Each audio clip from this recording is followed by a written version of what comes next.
All right. The meeting is starting live right now. Great. Thank you. Well, good afternoon. And thank you for joining us today. All right. Yeah. Are we on? Yes. Okay. Here we go. Good afternoon. And thank you for joining us today. This is a meeting, joint meeting of the House Rules and Executive Nominations Committee, joined with a Senate Committee on Reapportionment, Redistricting.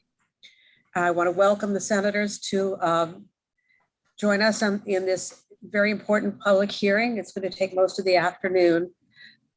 Before we get started, I wanted to ask Senator King, who's the chair of the Senate Committee, to make some opening remarks. Good afternoon, everyone. I think these bills are pretty well straightforward, and we'll be listening to kind of both sides of the argument today. I did want to mention, though, our standing committee, just introduce who was here today. Senator Antonio Hayes from Baltimore is the vice chair. Senator Eckert, Senator Griffith, Senator Gazzoni, Senator Kelly, Senator Lee, Senator Pinsky, Senator Riley, Senator Simon Ayer, Senator Smith, Senator Washington, Senator West, Senator Young, and Senator Zucker are all here on this committee today. So at that note, I think we should get going. Thank you very much, Senator. Before we get started, I need to go over a few details. First of all, the bill order that we're going to take for this hearing, we're going to start with the two local bills, House Bill 3 and Senate Bill 3. The House and Senate bills are numbered exactly the same, which is very convenient, so that this joint hearing is addressing both. House Bill 4, Senate Bill 4 is the second item, and then House Bill 2 and Senate Bill 2, which is the Governor's Commission bill. And the final bill that we will take up is House Bill 1, Senate Bill 1. The committee is allowing 2.5 minutes per person, per witness, to speak on these bills. There are many witnesses who have signed up to testify on both House Bill 1 and House Bill 2. And my request is that if you have signed up to testify on both of these bills, please speak to your support or opposition of House Bill 1 during your time testifying on House Bill 2, which is the one that we're taking up first. There's a technical issue. I would like to make sure that, so things run smoothly, that everyone who is a witness, that the name on your Zoom photo or your Zoom picture here is the same as the one you used when you signed up. If you did not, if you're using a different name, please click on the participants item on the Zoom menu, and then click more next to your name and click rename and type the correct name, the one you signed up as a witness.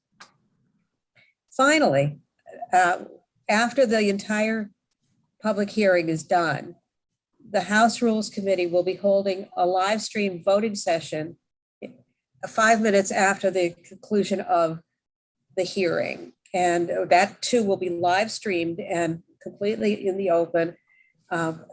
So just stay tuned for that. Once again, I want to thank everyone for their participation today. And now let's get started. And I'm going to ask Senator King, please, to manage the House Bill 3, which is a local Montgomery County bill. Okay. We have the Board of Education district map bill before us right now. And we have 4 people here to testify on that bill. Delegate Emily Shetty, someone from the Montgomery County delegation, Danielle Suskind from the Board of Education, and John Patterson. We'll start with Delegate Shetty.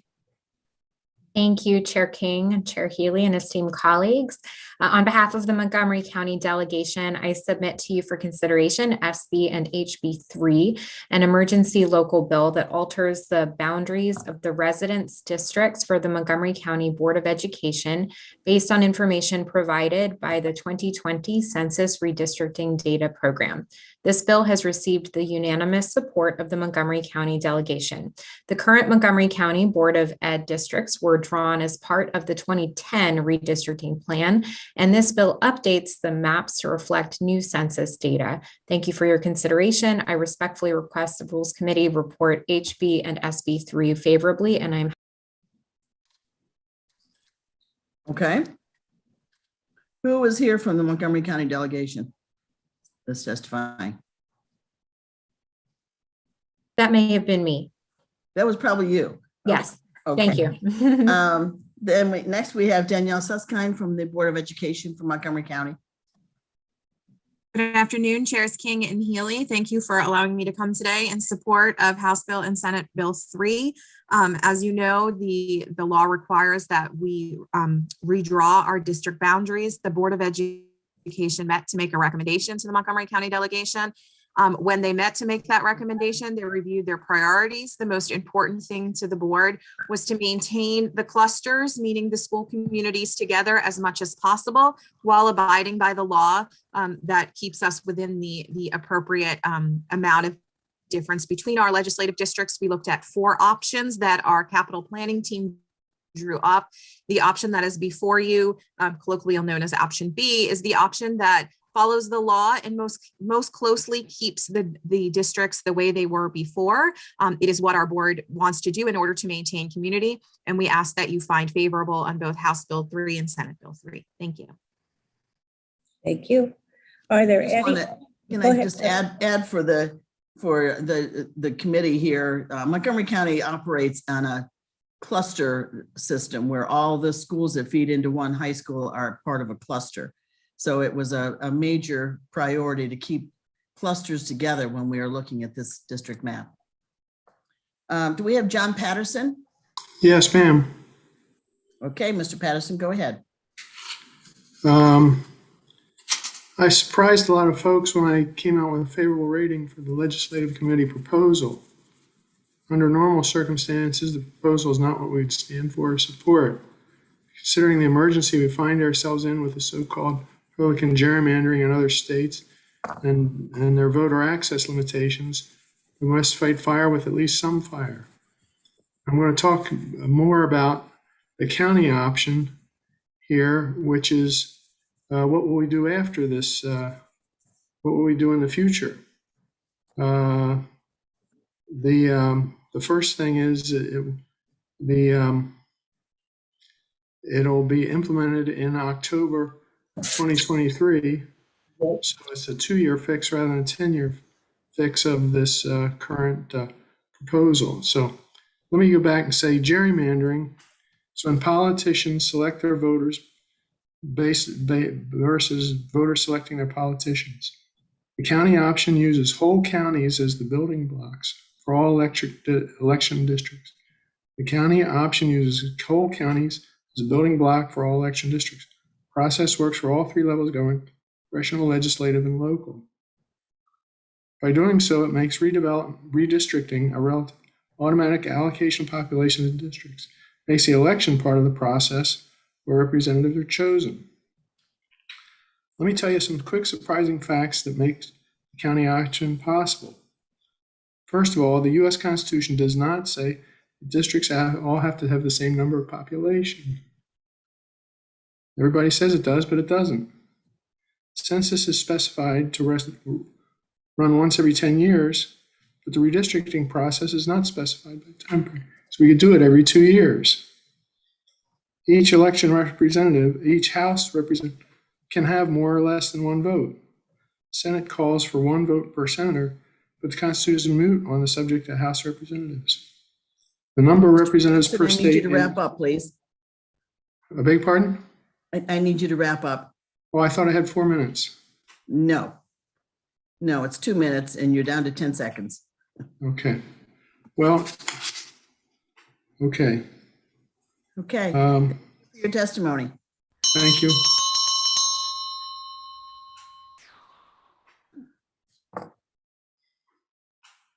Okay, Delegate Healy, take it over.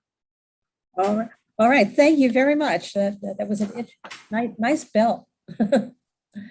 House Bill 4 is a local bill for the Carroll County Commission. There are three witnesses. Delegate Susan Krebs is going to present and for the Carroll County delegation. I'm not sure if there's another person or not. And Mr. Patterson is also signed up in opposition. So Delegate Krebs, please.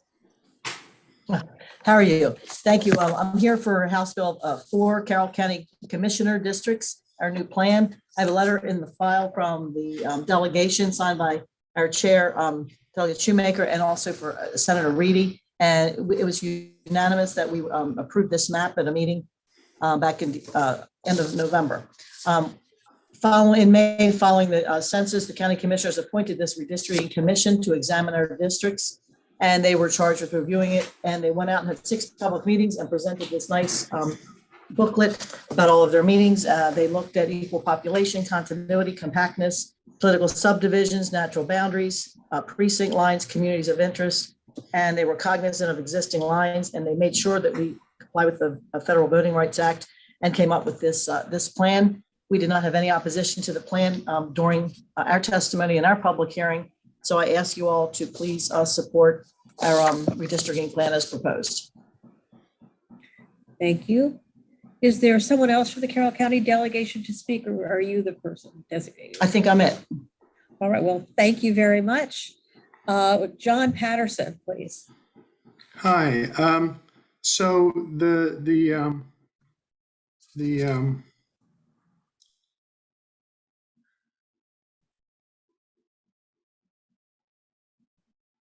Mr. Patterson, are you having some technical problems? yes, I am. I'll be there in a second.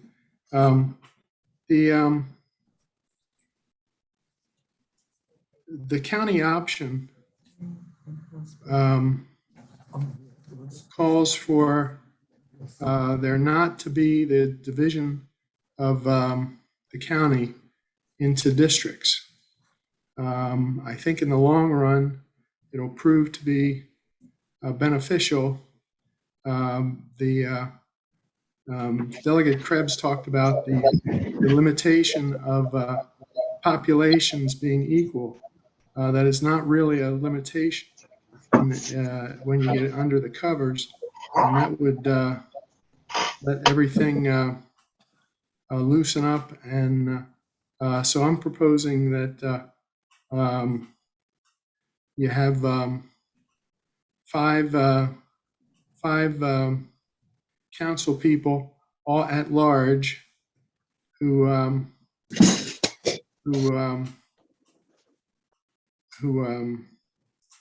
voted on by people in general, and everybody gets one vote in the general election and in the primary. I think that would build a system that works better for the future for everyone. That's enough for me. Thank you very much. Are there any questions from the committee? Seeing none, that concludes the hearing on this House Bill 4. We're going to turn now to House Bill 2. I want to make an announcement that the panel that is the sponsors panel will not be timed. They will have an opportunity to explain their proposal in depth and answer questions. And following the introductory panel, Senator King and I will alternate in introducing different panels along the way so that we could do 3 people at a time. It's quite a lengthy list of witnesses. And again, I ask people if they have a position on House Bill and Senate Bill 1, as well as House Bill and Senate Bill 2, that they should address both of them in their testimony now on this bill. And with that, I would like to welcome the panel from the Governor's Redistricting Commission, called Maryland Citizens Redistricting Commission, Judge Alexander Williams, Walter Olson, Kate Hetherington, and Nate Persley. Judge Williams, welcome.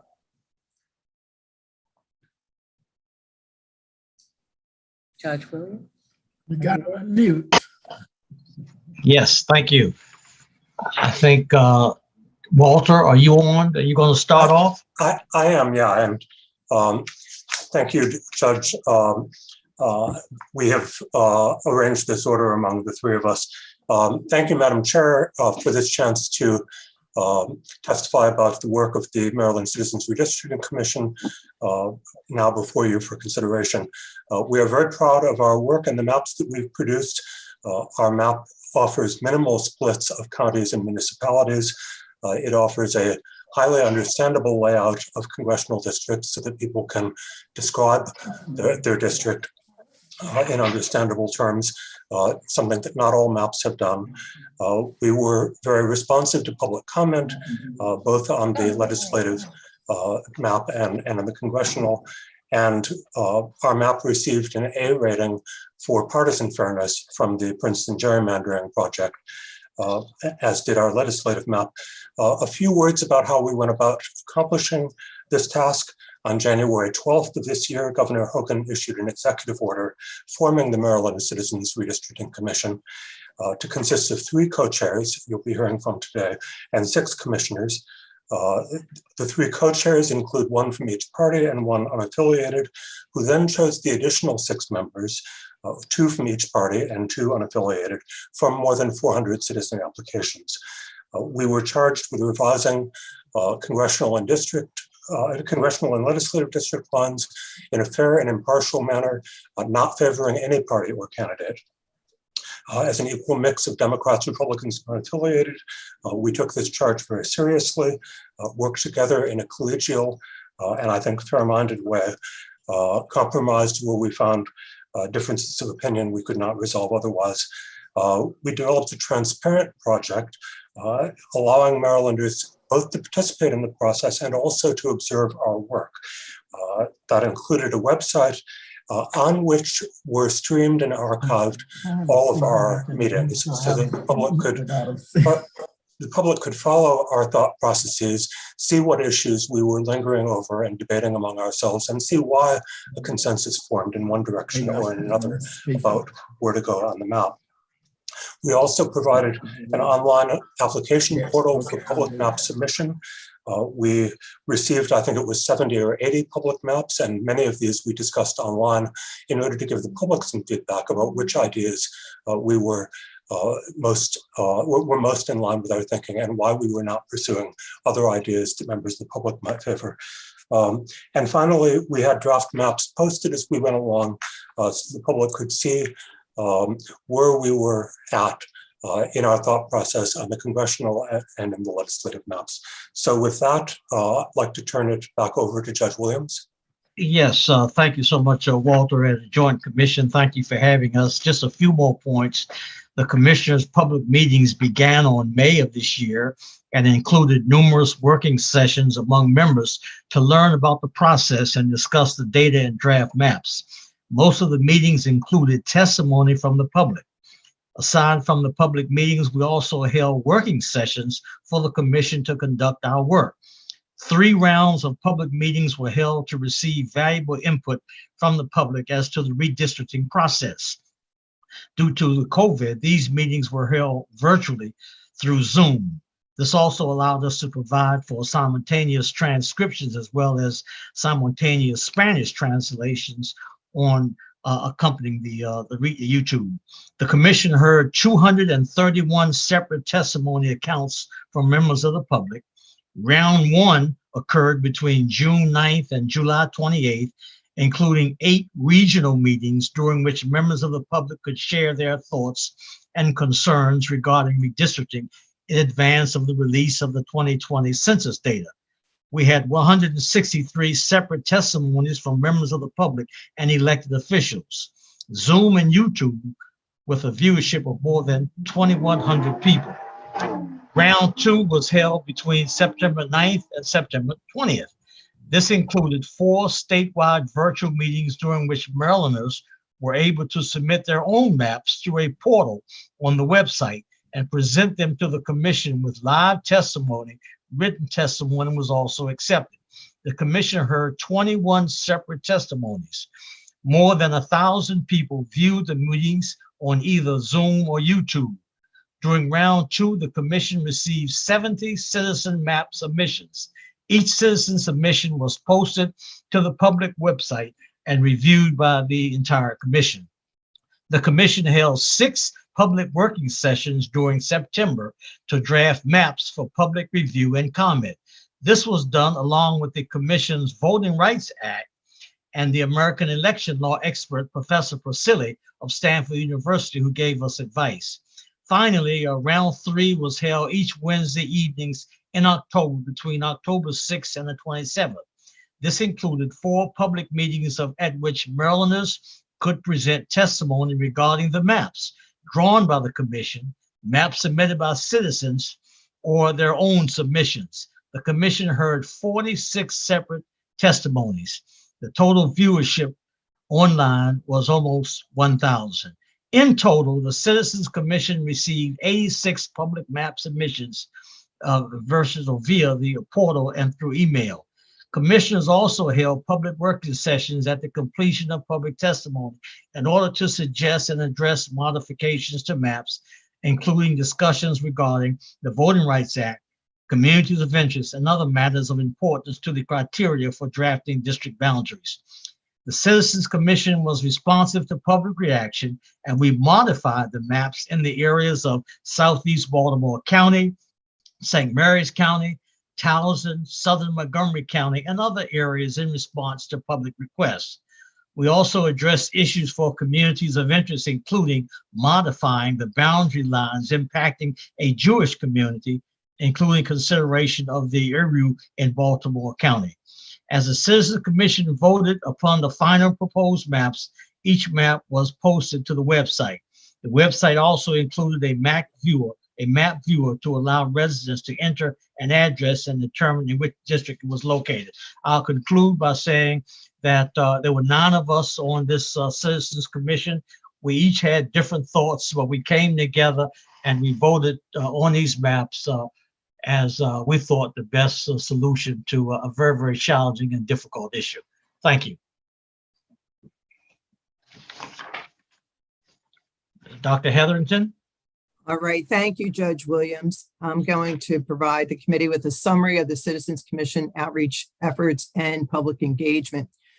The commission had more than 4,100 attendees at the virtual meetings, including various citizens as well as organizational leaders and elected officials.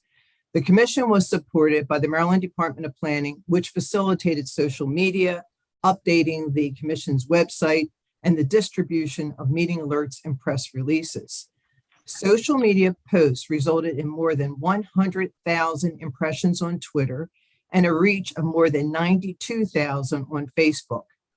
For each meeting, notifications were sent out via press release to more than 46,000 contacts, including the media, local, county, and state elected officials, and other organizations and individuals.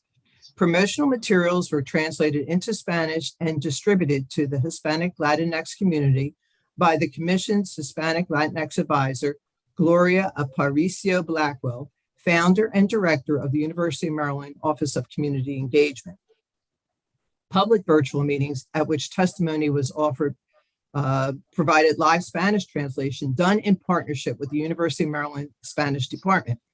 Closed captioning for the hearing impaired was also provided. As a commission of volunteers, we work closely as a group with a common goal.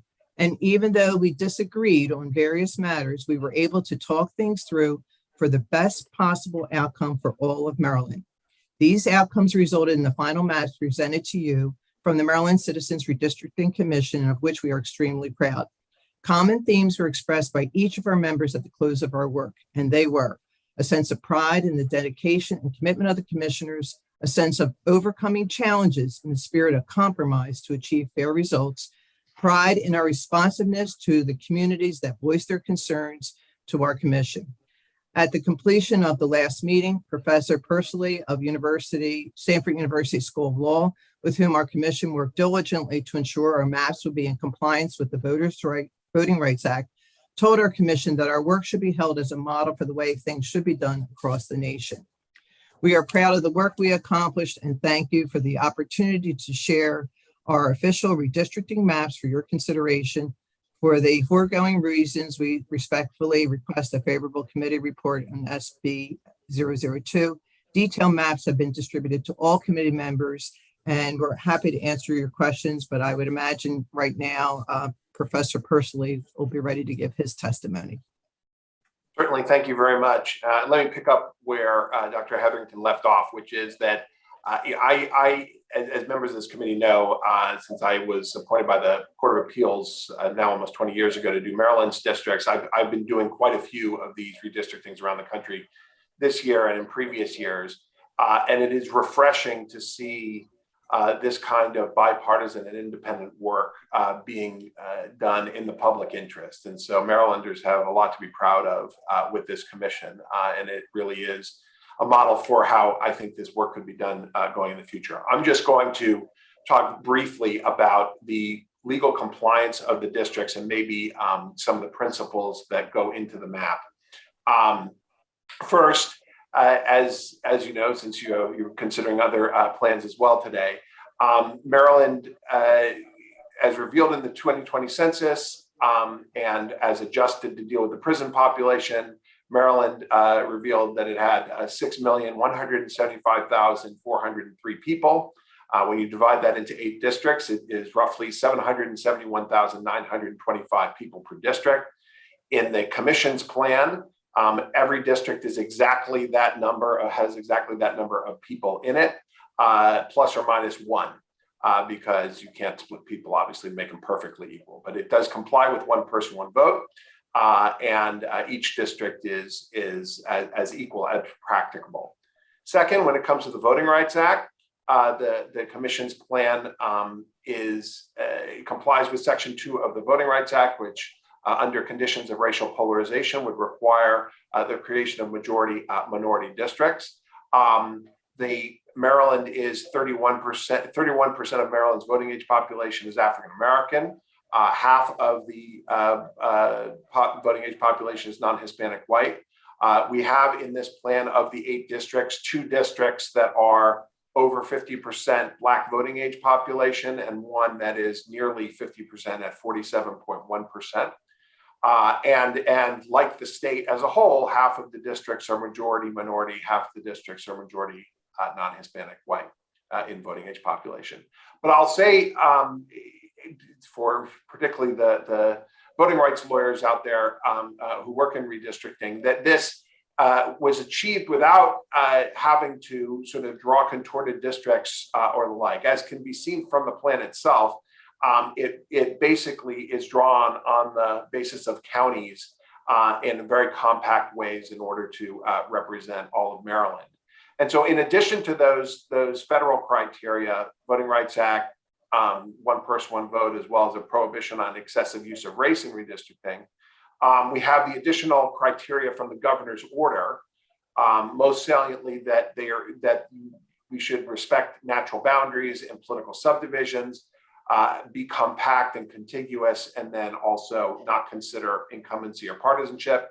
Just quickly on those variables. First, one of the most important decisions that was made in this plan was that no district would cross over the Chesapeake Bay. As a result, you have an Eastern Shore district that goes up through Harford County into northern Baltimore County.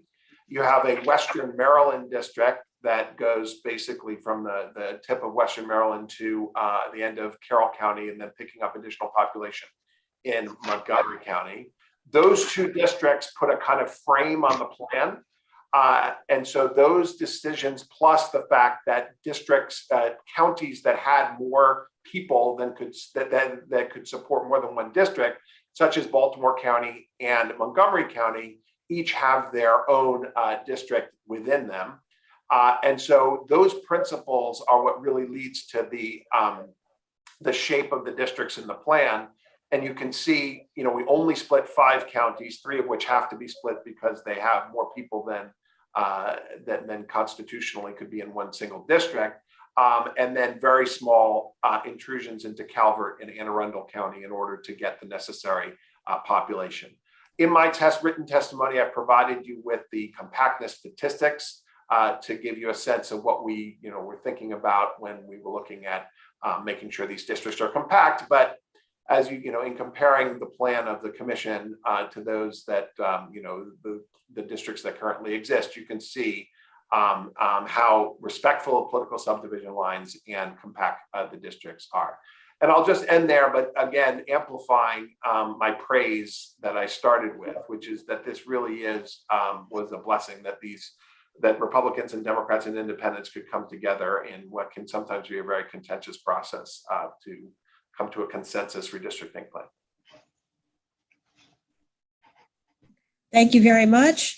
Are there any questions for this panel from members of the committee? If you have a question, please raise your hand and the reactions, and we'll see. I'll see if I can find you. I don't see anyone. If there's somebody that wishes to ask a question, please speak up.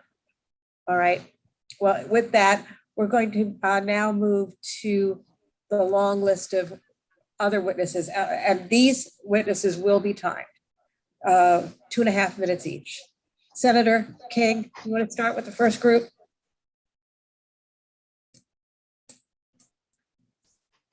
Okay, we'll start with the first three: Ella Ennis, Heather Olson, and Josephine Salazar.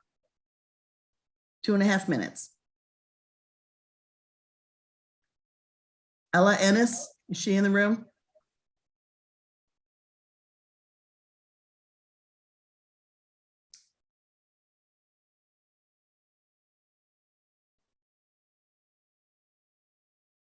Okay. Heather Olson? How about Josephine Salazar? Can I ask staff, are we letting people? Hi, can you hear? This is Josephine Salazar. Okay, go ahead, Josephine. 2.5 minutes, please. Yes, ma'am. Well, good afternoon, committee members, and thank you for the opportunity to express our concerns regarding the redistricting issues. I've been a resident of Maryland since 1986, and as long as I can remember it, there's always been this problem with redistricting.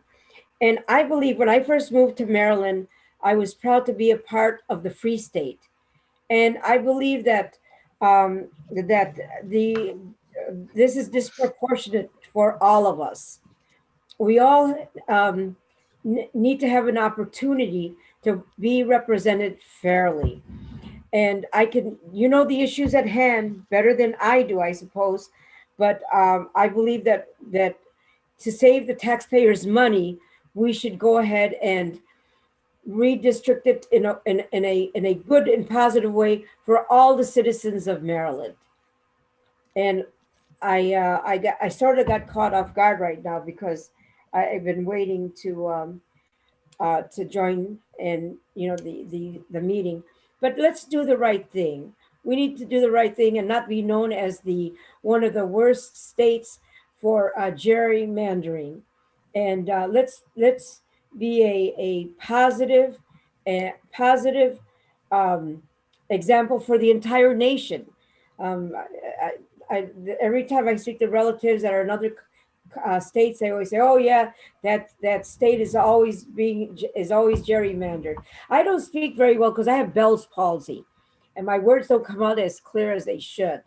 But thank you for this opportunity. And I hope that your committee does the right thing. That's all I can say. All of you are the experts, the legal experts, and help us out. Help the rest of us out who want a fair representation. Let us continue to be called the Free State. And that's what I have to say. Do you have any comments? No, thank you, Ms. Salazar. I appreciate it. I'm not very eloquent in these matters. You did a fine job. Okay, have a good one. Okay, next, Ella Ennis, are you in the room? Can you get in the room?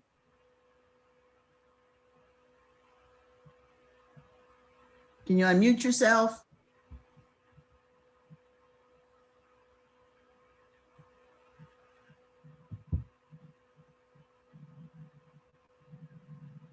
How about Heather Olson?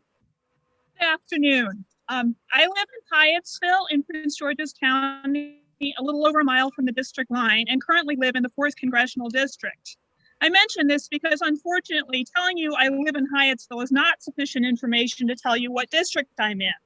When I saw the map proposed by the Maryland Citizens Redistricting Commission, I was pleasantly surprised to see that I don't need to zoom in to see what district I would be in, because this compact map placed all of Hyattsville in the same district. Yet when I looked at the LRAC map, I found that once again, I needed to waste a lot of time with the zoom feature to figure out what district I would be in. Because the LRAC map, the lines between the 4th and 5th district snake through the middle of my town. When districts are drawn in this way, citizens often don't know which district they live in or who represents them, making them less likely to be engaged. The representatives are just as uncertain. Several years ago, I called my congressman with a problem I needed constituent service help with. I was already extremely frustrated by the problem and found it doubly frustrating that I had to wait while the staff member looked up my address and determined that I did in fact live in his district before she could attempt to help me. Something that would not have been necessary if the maps were drawn keeping municipalities together. In Hyattsville, the LRAC map draws the line between the 4th and 5th Congressional District such that people who live 1 block from my polling place can't vote there because they're in a different congressional district. Citizens who would be able to walk to their polling place instead need to drive or take a bus. It makes it more difficult for people to vote. I'm not just thinking of my neighbors here. The way the LRAC map is drawn, it splits up many communities and therefore many people have to go farther to vote, making it more difficult to vote. The Maryland Citizens Redistricting Commission map places Hyattsville and other nearby communities in northern Prince George's County and eastern Montgomery County together in a compact district whose suburban residents have similar concerns. By contrast, the LRAC map puts us together with people from rural southeastern Anne Arundel County who have very different priorities and concerns. Ms. Olson, can I ask you to start wrapping it up, please? Sure. I'm asking you to please support the maps proposed by the Citizens Redistricting Commission, which are compact and keep communities together. Thank you. Thank you. Okay. Ella Ennis, I understand you're in the room. Yes, thank you. Madam Chairman and the members of the committee, thank you for the opportunity to testify today on Senate Bill or House Bill 01 and House Bill 02. I oppose House Bill 01 because it perpetuates and expands the domination by the incumbent Democrat congressmen without any regard to representations for Republicans, independents, women, or Hispanics. HB 01 takes 50 pages to cherry pick its voters and to maintain the status quo of 8 male congressmen. It is outrageously partisan. I note that the only area where Hispanic population in Maryland is 15 to 20% or more is in lower Montgomery County and northern Prince George's, yet HB 01 map splits this population among 3 congressional districts. Non-Hispanic Black population exceeds 60% only in Prince George's County and Baltimore City, and exceeds 40% in Charles County and Somerset. Yet HB 01 dilutes this population. The contorted congressional districts in HB 01 split far more counties than into multiple pieces than necessary to have equal population districts. The districts are not compact and some are not contiguous. They dilute communities of interest. They wind around like mazes. And I very strongly support HB 02. This proposal is a steep departure from the current gerrymandered districts, and it was developed in an open process where everyone could see what was going on. And it has really a more balanced opportunity for women and for independents and Republicans to have some chance of being elected. I urge you to adopt the Citizens Commission maps in House Bill 02 and to defeat the gerrymandered districts in 01. Thank you for the opportunity to speak to you today. Thank you. And we'll now go to the next three people on the list.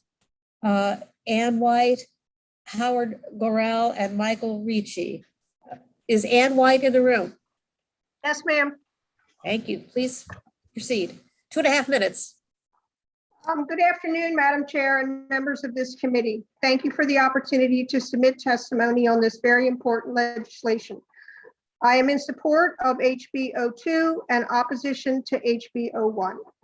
My name is Ann White and I live in the Anne Arundel County part of Congressional District 3, which is currently best described as a Rorschach test. Parts of Anne Arundel County are found in 3 different congressional districts. How does that make any sense as a community? CD3 has received nationwide notoriety as one of the worst gerrymandered districts in the country, along with CD4. Many good points have already been mentioned in previous testimony, so I won't spend time restating them. But one point I would like to mention again is that the highly regarded Princeton Redistricting Group has given the citizens maps a score of A. I listened online to many of the public hearings the Citizens Commission performed and found the members to be open-minded, knowledgeable, and committed to making new maps that were very fair to every citizen of the state. After several months of these open to the public sessions, the end result was a series of maps that make sense, given that each district aims to have a similar number of people electing their representative at every level, local, state, and federal, which is how it should be, rather than the politicians choosing their voters, which is the very definition of gerrymandering. The maps drawn by the legislative committee behind closed doors literally are no better and possibly worse than what we currently have. As I said, the Princeton Gerrymandering Project gave the Maryland Citizens Redistricting Commission an outstanding grade of A, based on the criteria of fairness, competitiveness, geographic features, which most closely aligns with the Maryland Charter, which districts should be compact, contiguous, and honor natural geographic boundaries. The same study gave the Legislative Redistricting Advisory Commission a resounding failing grade of F, which meets none of those criteria. For these reasons, I please ask you to vote in favor of HB 02, the Citizens Commission maps to set Maryland on a better path, and against HB 01. Thank you so much.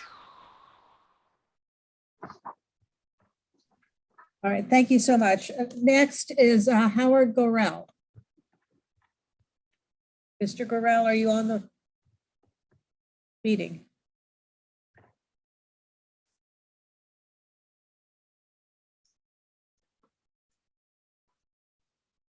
Okay, well, let's go to Michael Ricci. Mr. Ricci, are you in the room?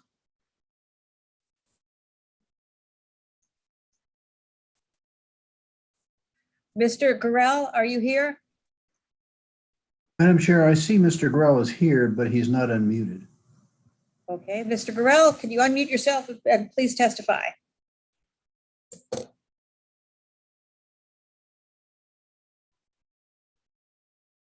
Hello?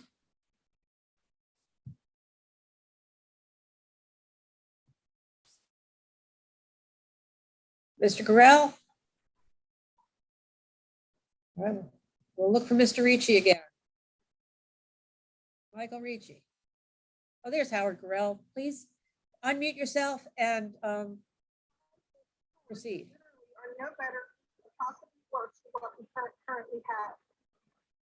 As I said, the Princeton Gerrymandering Project gave the Maryland Citizens Redistricting Commission an outstanding grade of A, based on the criteria of fairness, competitiveness, geographic features, which most closely aligns with the Maryland Charter, which districts should be compact, contiguous, and honor natural geographic. Who is speaking now? Who is speaking right now? Excuse me. Madam Chair, I think that's somebody playing the recording. They're not muted. Okay. That's not Mr. Gorel speaking. Mr. Gorel is giving his testimony using signs in his window. Okay. All right. So we have to read his signs. Okay. We can put that on.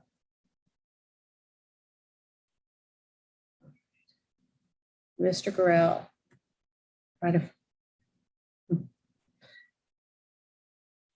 Because he's not speaking, he doesn't get the speaker view on.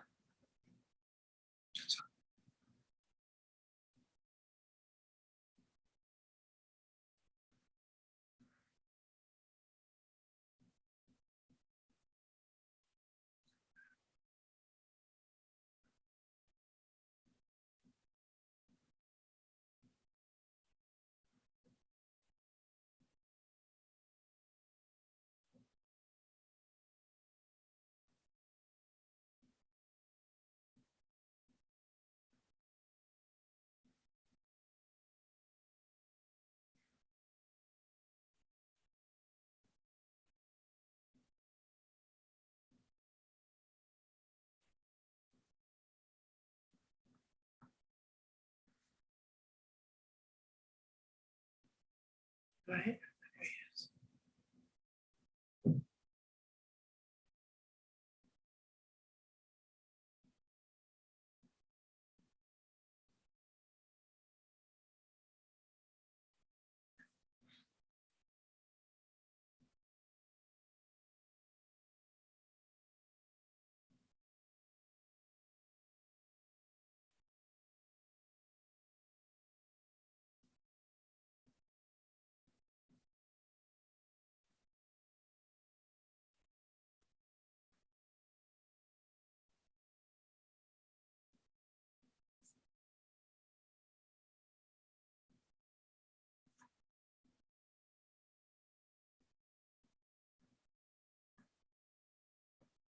Are you finished, Mr. Gorel? It appears that he is.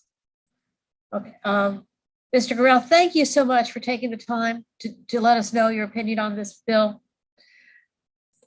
We'll now move to Michael Ricci. Mr. Ricci, are you in the room?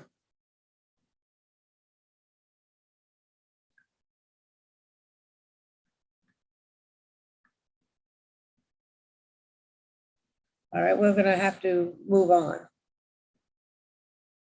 I'll take the next person and then we'll turn it back to Senator Diana Waterman. Diana Waterman in the room.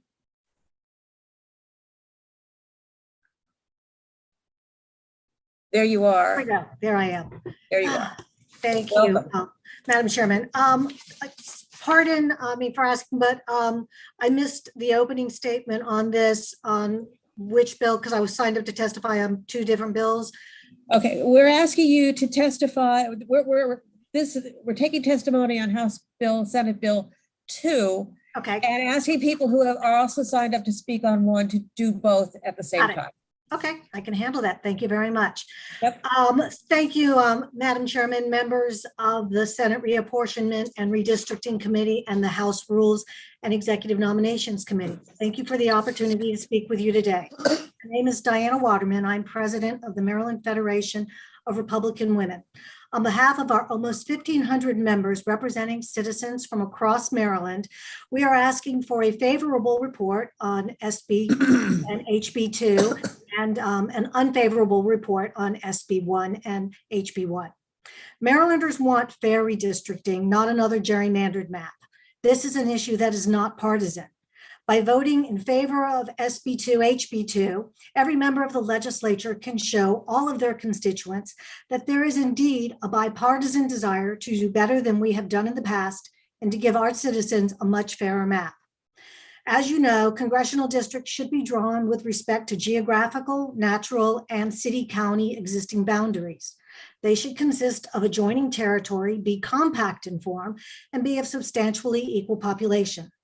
The congressional maps drawn by the Maryland Citizen Redistricting Commission and submitted by the governor on behalf of the governor is the best option to ensure that all citizens are more fairly and equitably represented in the U.S. House of Representatives. It is well past time that Maryland becomes an example of nonpartisan redistricting and not a textbook case for continued gerrymandering. In conclusion, the members of the Maryland Federation of Republican Women strongly support a favorable report for SB2, HB2, and an unfavorable report for SB1, HB1, in the hope that Marylanders will finally begin to see a map that is not the dictionary definition of gerrymandering and provides fair representation for all. Thank you, members of the committee. I appreciate this opportunity and hope for your votes the way we want. Thank you. Thank you very much. Okay, next we have Michael Colburn, Francis Longley, and Patrick Dugan.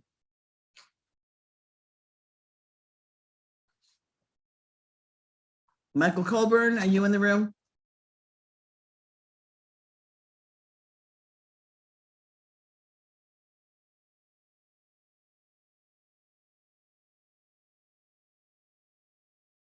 How about Francis Longley? I am here. Go ahead. Good morning. I don't think, or afternoon, I don't think I could say any more than the young lady from the Maryland Federation of Republican Women. I feel like I haven't been represented in this state for 48 years of voting, 46 years of voting, excuse me. And I guess that's all. And I take the same position as the lady before me. I hope that's sufficient. Okay, thank you very much. Have a great day. So Patrick Dugan is not here. Okay, Delegate Healy, it's off to you. All right, we'll move on. The next three on the list are James McQueen Sr., Brigida Mulliken, and Paul Sundell. Is Mr. James McQueen Sr. in the room? Mr. McQueen.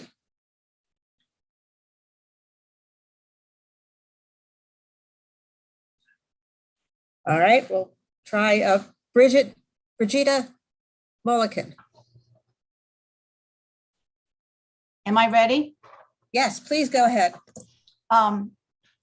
Good afternoon. I am Brigida Mulliken from the Rockville District 17, and I request that the General Assembly not approve Senate Bill 01, House Bill 01, Congressional Districting Map recommended by the Legislative Redistricting Advisory Commission, but approve the Maryland Citizen Redistricting Commission map.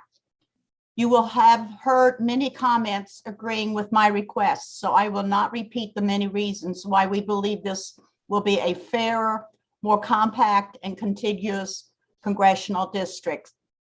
The gerrymandering in our state has been an embarrassment to the rest of the country, and it is now time for the General Assembly to correct this awful congressional redistricting. Citizens living in gerrymandered districts feel as though their vote means nothing, so they stay home on election day rather than exercise their right to vote. They believe you will do whatever you want and ignore the voters because they have seen this over and over.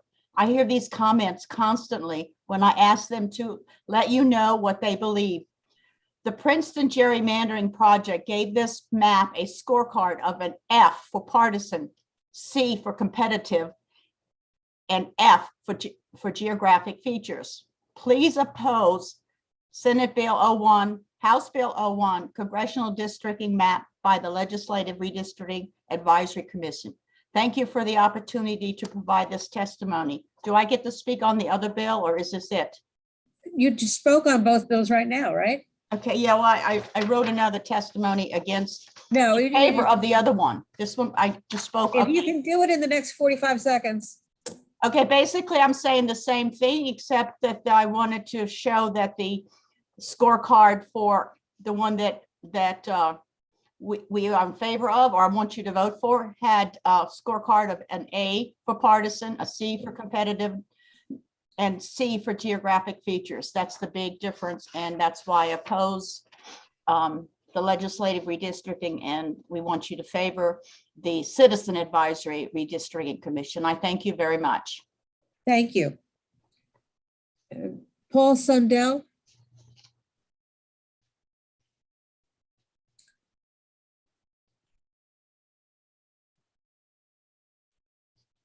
Paul Sundell in the room?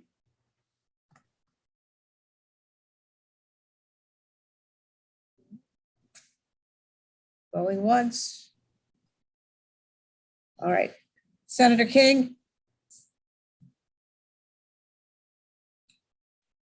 You're muted. That, okay, the next panel, we have Samuel Morris, Mitchell Dodd, and Latoya Congolo. Samuel Morris, are you in the room?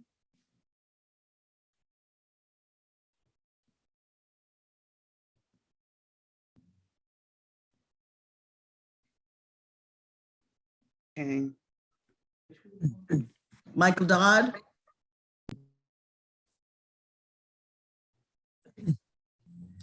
Latoya?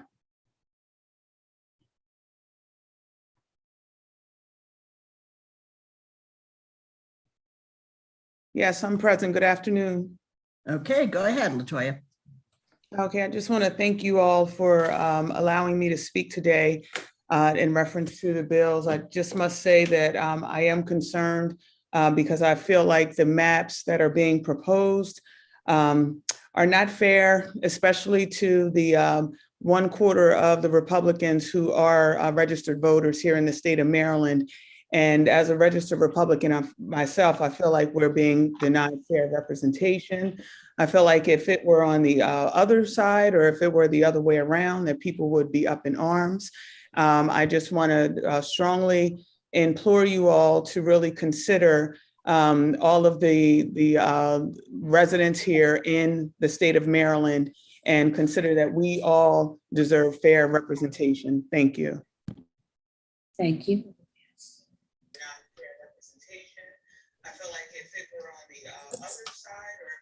Okay, Michael Dodd, is he here?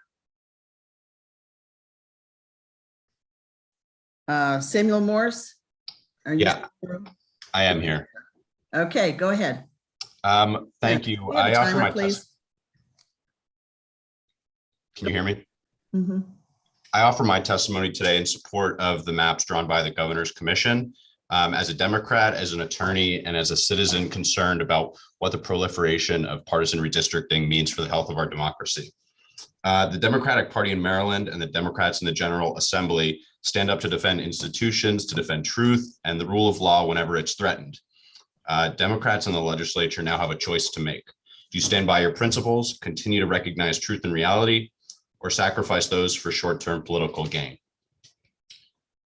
Every Democrat here sings the praises of free and fair elections, of representative democracy, and of government that is responsive and accountable to the people. By passing the maps drafted by the Legislative Redistricting Advisory Committee, you will make clear that you're committed to democratic ideals so long as they further your political goals. As a proud Democrat, I implore you to not be so short-sighted. If a fair map gives the Republican Party more control in the state, so be it. The gerrymandered maps put forth by this body allow Democrats in this state to hide from political realities. Reality should be confronted head on. We gain nothing by pretending that Maryland is a deep blue state and artificially maintaining as much by gerrymandered district lines. Fair elections foster compromise and make compromise necessary, and compromise is the cornerstone of a healthy democracy. The maps drawn by the Governor's Commission are fair. Perhaps these may lead to a change in the composition of our congressional delegation and the composition of the General Assembly. But if these results reflect reality, then that is the result that democracy demands. Without truth, democracy is difficult to maintain. If you believe you have a duty to ensure that Democrats retain a majority, then you have lost sight of your responsibility as a member of this body.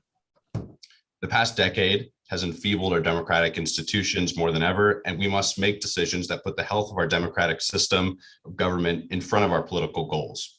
As a citizen concerned about the health of our democracy and a proud Democrat, I urge this body to vote in favor of the maps drawn by the Governor's Commission and confront political realities rather than hiding from them. The health of our democracy should come before any political goals. Thank you. Thank you, sir. Can I ask the staff, do we have the timer? Can we have that back? It's helped to keep an eye. It's easy to keep an eye on it that way. Okay, Delegate Healy, go ahead. Okay, thank you. The next group, Melissa Ellis, Joseph Southall, and Rebecca Angelucci. I'm told that they're not in the waiting room, so I'm going to just wait a few seconds and then let it go, and we'll move on to the next one.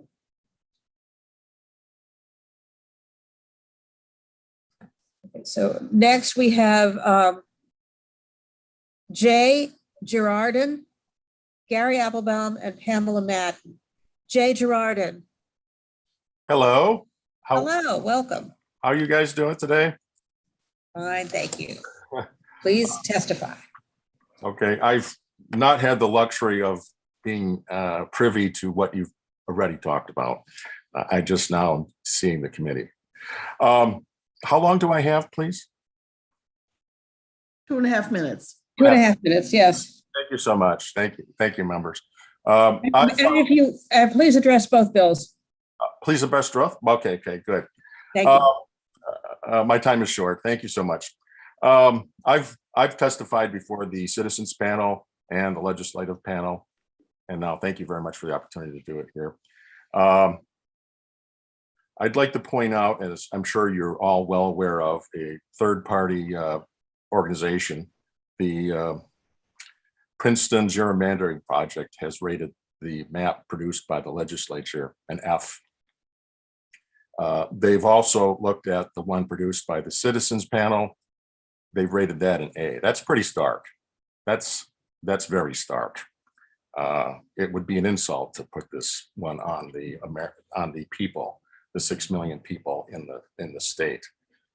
That's very much. I had a chance to see how well the citizens panel conducted their business over close to the last year. Much better, much more open, much more transparent, and they produced a map that has districts that are contiguous and compact, whereas the legislative map is compact or contiguous, yes, but they are not compact. I'm testifying here from Howard County. Our district under the legislative plan would meander over 6 counties in no rhyme nor reason other than maybe to please some legislators, from basically 1 mile or so from DC all the way up to the state line. Whereas the citizens panel here has produced a map that would combine basically Howard County and Anne Arundel County into one legislative district. Much cleaner. Anybody looking at that would say that is a much cleaner one. We have the Eastern Shore all by itself. We have the Western side all by itself. Thank you so much.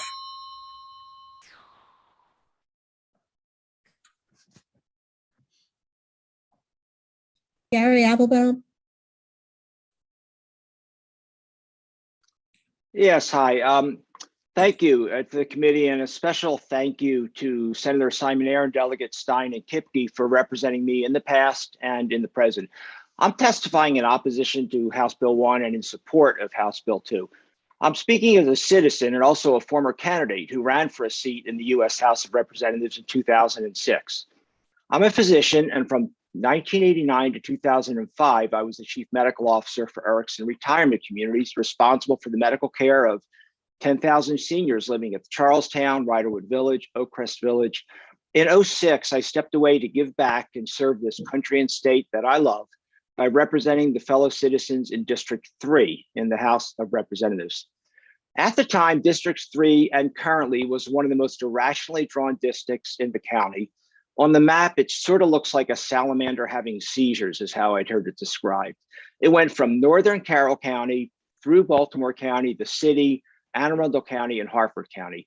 I committed to spend a year of my life meeting as many future constituents in District 3 to get to know the district and assess the needs so I'd be able to represent those needs to the House in DC and do my best to pass legislation to improve the lives of my constituents. And what did I learn? That fortunately Maryland, but unfortunately District 3 has everything: cities, suburbs, farms, waterfront, affluence, poverty, areas with great schools and areas with struggling schools. And hence, the priorities of the many people I met were literally all over the map. People who lived on horse ranches thought a catamaran was a type of cat. People living near the bay thought ranch was a type of salad dressing. They were all wonderful, diverse, and beautiful people, but there was no way that I would be able to equally represent their needs for legislation given their diverse situations. And in the end, this is why so many members of Congress have their own agendas and their constituents' needs go unmet. I strongly urge the committee to support the map in House Bill 2 that will lead to congresswomen and men who will truly be able to do the people's work for their constituents and not the politicians' work of simply getting reelected by following the lead of their party and not their people. Thank you again for allowing me to testify. Thank you, Dr. Applebaum. Pamela Madden, please. Is Pamela Madden in the room?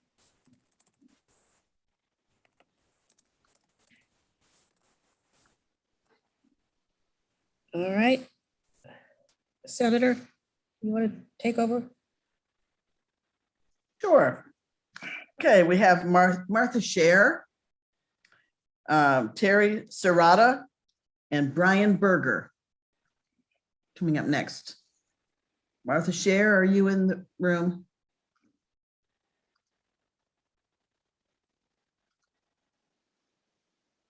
We have Eric Blitz, I think got skipped earlier. We'll take you and hopefully be able to catch up with these next three. Thank you, Senator King, and members of the committee. My name is Eric Blitz. I'm the chair of the Libertarian Party of Maryland. And on behalf of the party, I urge approval of the congressional map developed by the Maryland Citizen Redistricting Commission that is included in SB2 and HB2. The map drawn by the Citizen Redistricting Commission has relatively compact districts that tend to follow county or municipal boundaries, and the districts represent similar communities of interest, and they're natural and intuitive and will serve the citizens of Maryland well. By contrast, the legislative map is very obvious in its political gerrymandering at the expense of fairness in the electoral process, especially in the 1st, 4th, and 5th districts. We cannot continue to allow incumbent politicians to game the electoral system, and no amount of whataboutism is, pointing to what Republicans are doing in other states will make it right here in Maryland. A few years ago, I testified on behalf of a bill that would have enshrined a citizen redistricting commission into Maryland law. At the time, the Democrats' answer in opposition was that despite recognizing how wrong partisan gerrymandering is, they would not do anything to stop it until Virginia took similar steps. In 2020, Virginia did take some steps, enacting a hybrid of a bipartisan legislative and citizens commission, though the imperfections of allowing incumbent partisans any role in the process are now becoming evident in Virginia. I'm sure the answer now will be to just pick another Republican state as an excuse, and it isn't like the Republicans should get a free pass, as they almost universally oppose the Congressional Freedom to Vote Act that attempts to limit partisan gerrymandering nationally, and simply because they have control of legislatures. To both sides, I say enough is enough. Independent redistricting commissions are not a panacea and alone do not prevent political gerrymandering, but they are a necessary ingredient. And what is also needed are clear and concise standards so that they limit the temptation to achieve wholesale partisan advantage that can be enforced by a court. It is those kind of standards that I think this commission employed, and I think everyone can see the proof of the efficacy in such standards in their proposed map. I would love to commend the Citizens Commission for being incredibly transparent and open to the public in the development of their map. By adopting its map, you would be establishing a model for the country. I ask you to Thank you, sir. Thank you, and I urge support. Thank you. Okay, on this list, I have Martha Scher, Terry Serrata, Brian Berger, and Kurt Jett. And the staff tells me they are not in the room yet. If they're here, speak up, please. Okay, so the next person on the list then would be Deb Ray.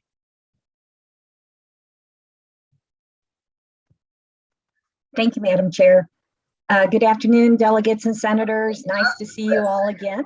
I'm Deb Ray from St. Mary's County. I oppose House Bill 1 and Senate Bill 1, and I favor House Bill 2 and Senate Bill 2. The Citizens Commission did a fantastic job defining a fair map for everyone. It's bipartisan. They quickly responded to citizen inputs. The districts are compact, keeping all but 5 counties whole and in one district. And each district total is within one person. I'm amazed by that. When he briefed that earlier today, I was just like, wow, that is just fantastic. So I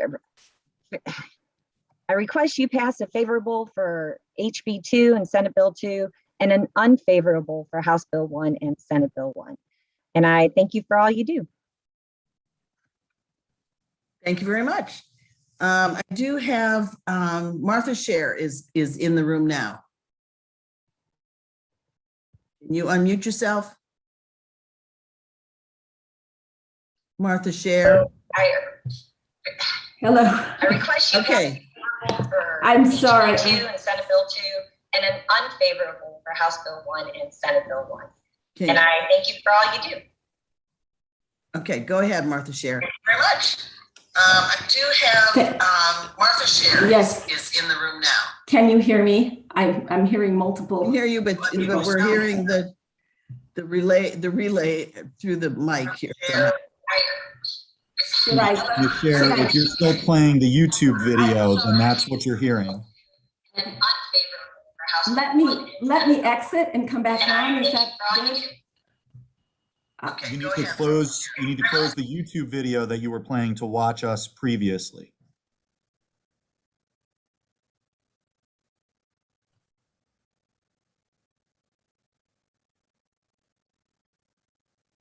Now unmute yourself. There you go. Okay. I'm sorry. Let me try to. You need to turn off the YouTube video while you're doing this. I've got it on another. Is that better? I'm so sorry. Now we can hear you. Thank you. Okay, go ahead, please. I'm a resident of Montgomery County in District LD 19, and I urge you to oppose the LRAC map, and I support the Citizens Redistricting Commission map. I want to just tell one story. I believe the LRAC map will promote further voter suppression that I'm already seen in Montgomery County. So I'd like to just tell you one short story. The first time I got involved in politics in Montgomery County, I was the district chair for 19, and there were 12 volunteers on the list. I built it to 257 volunteers, including one little man from Algeria. There were 175 people in his precinct that were on the Republican list. Everyone else was a Democrat. He stood with his map out, or his sign out, to encourage people to vote for President Bush. And his signs were torn down. His wife was attacked in the grocery store. It was a very scary thing to him. But the Republicans that voted in that election doubled. However, and our little group built 257 volunteers in District 19. But as we continued, we saw that our efforts were futile because there were so many more Democrats than Republicans in District 19, which is, by the way, split into 3 congressional districts with one more precinct in the most gerrymandered congressional district, number 3. We saw our efforts were futile. Our little band is largely disbanded, and the voters we knock on the doors, when we knock on doors, people say, well, my vote doesn't really matter. So they don't vote. We spend millions of dollars trying to increase voter access. You begin to wrap up, please. Pardon? Yes. You need to wrap up. We spend millions to increase voter access, but we don't see increased numbers because people feel like their vote doesn't count. Thank you very much. Thank you very much. Okay, Delegate Healy.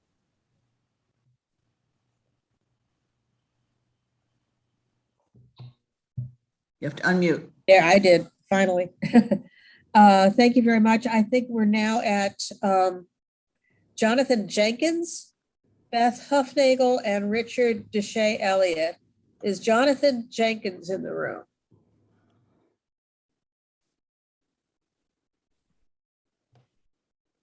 Okay, I understand Mr. Huffnagel, are you here? I am Beth Huffnagel and I'm here. Thank you. I'm sorry. Not My a apologies. problem. Good afternoon to both committees. My name is Beth Huffnagel and I'm the chair of the League of Women Voters of Maryland's Redistricting Committee. As requested by the chairs, I will address both House Bill 1 and House Bill 2. The League opposes both House Bill 1 and House Bill 2. We believe that the decennial redistricting process, when done right, has the potential to reduce political polarization and build trust among communities of interest. We appreciate that Maryland's redistricting process has improved compared to 2011.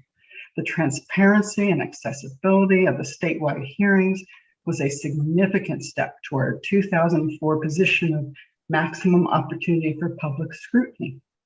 The League's position further states an independent commission as the preferred redistricting body.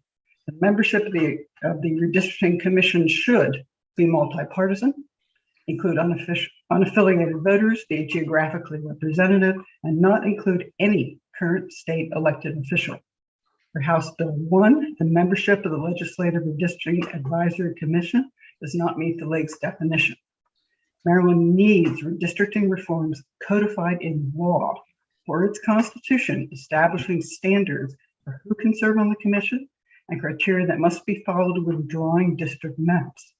As far as House Bill 2, the process whereby the governor appointed the 3 co-chairs, who then selected the remaining 6 members without articulating their standards for doing so, left it open to mistrust. Without clear direction from Maryland's constitution or statutes, and without appropriate funding, the commission lacked legitimacy in the eyes of the electorate. In addition, our additional positions since 2004, standards should include equal population, geographic contiguity, and geographic compactness. House Bill 1 does not align with our position because it's the 3rd standard of compactness. Several of the proposed districts are drawn in ways that bypass nearby populated areas in favor of more distant populated areas. House Bill 2 does meet these standards and does align with our position. Can you summarize quickly, please? Can.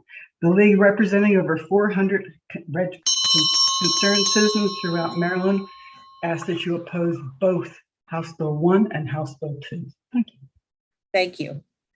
All right, let's see. Jared Johnson. Jared Johnson. Karen Kemp-Dockstetter. I'm here. Okay, Karen, go ahead. Yes, ma'am.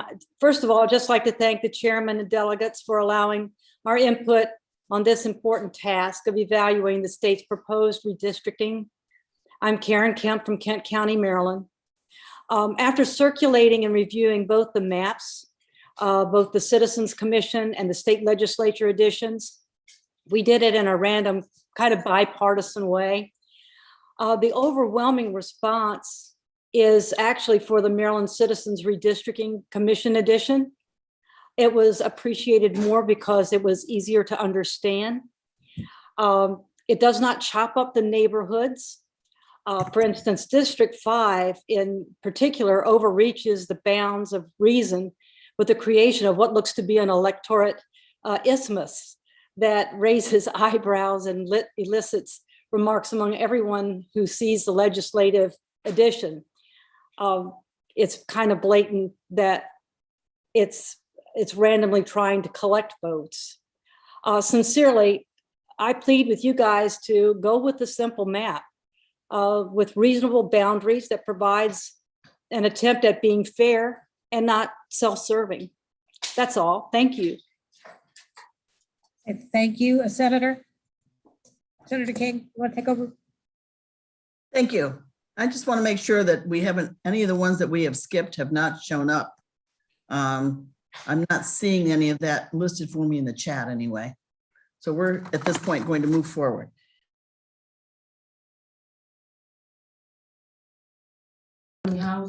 Senator King, you're on mute.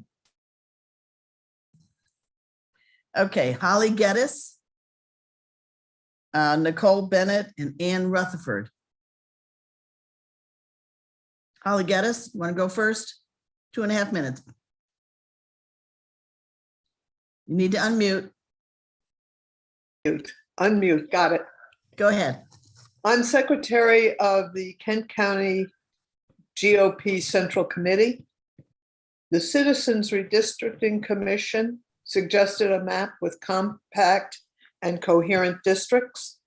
Instead, the jumbled map proposed by the legislature, either one of them, the commission spent months taking testimony to get the sense of the public.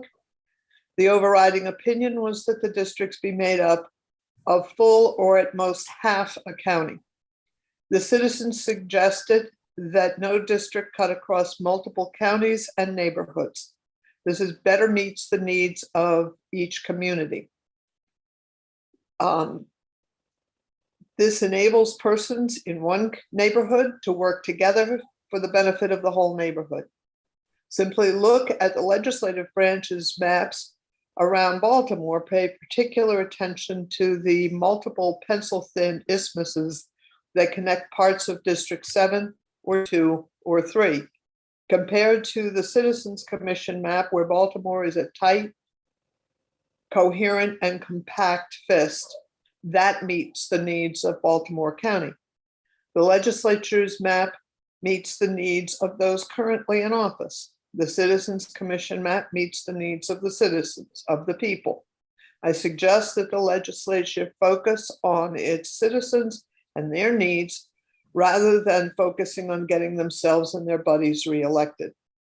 The legislature's map is classic gerrymandering, meant to connect unrelated sections of a jurisdiction to favor a particular party.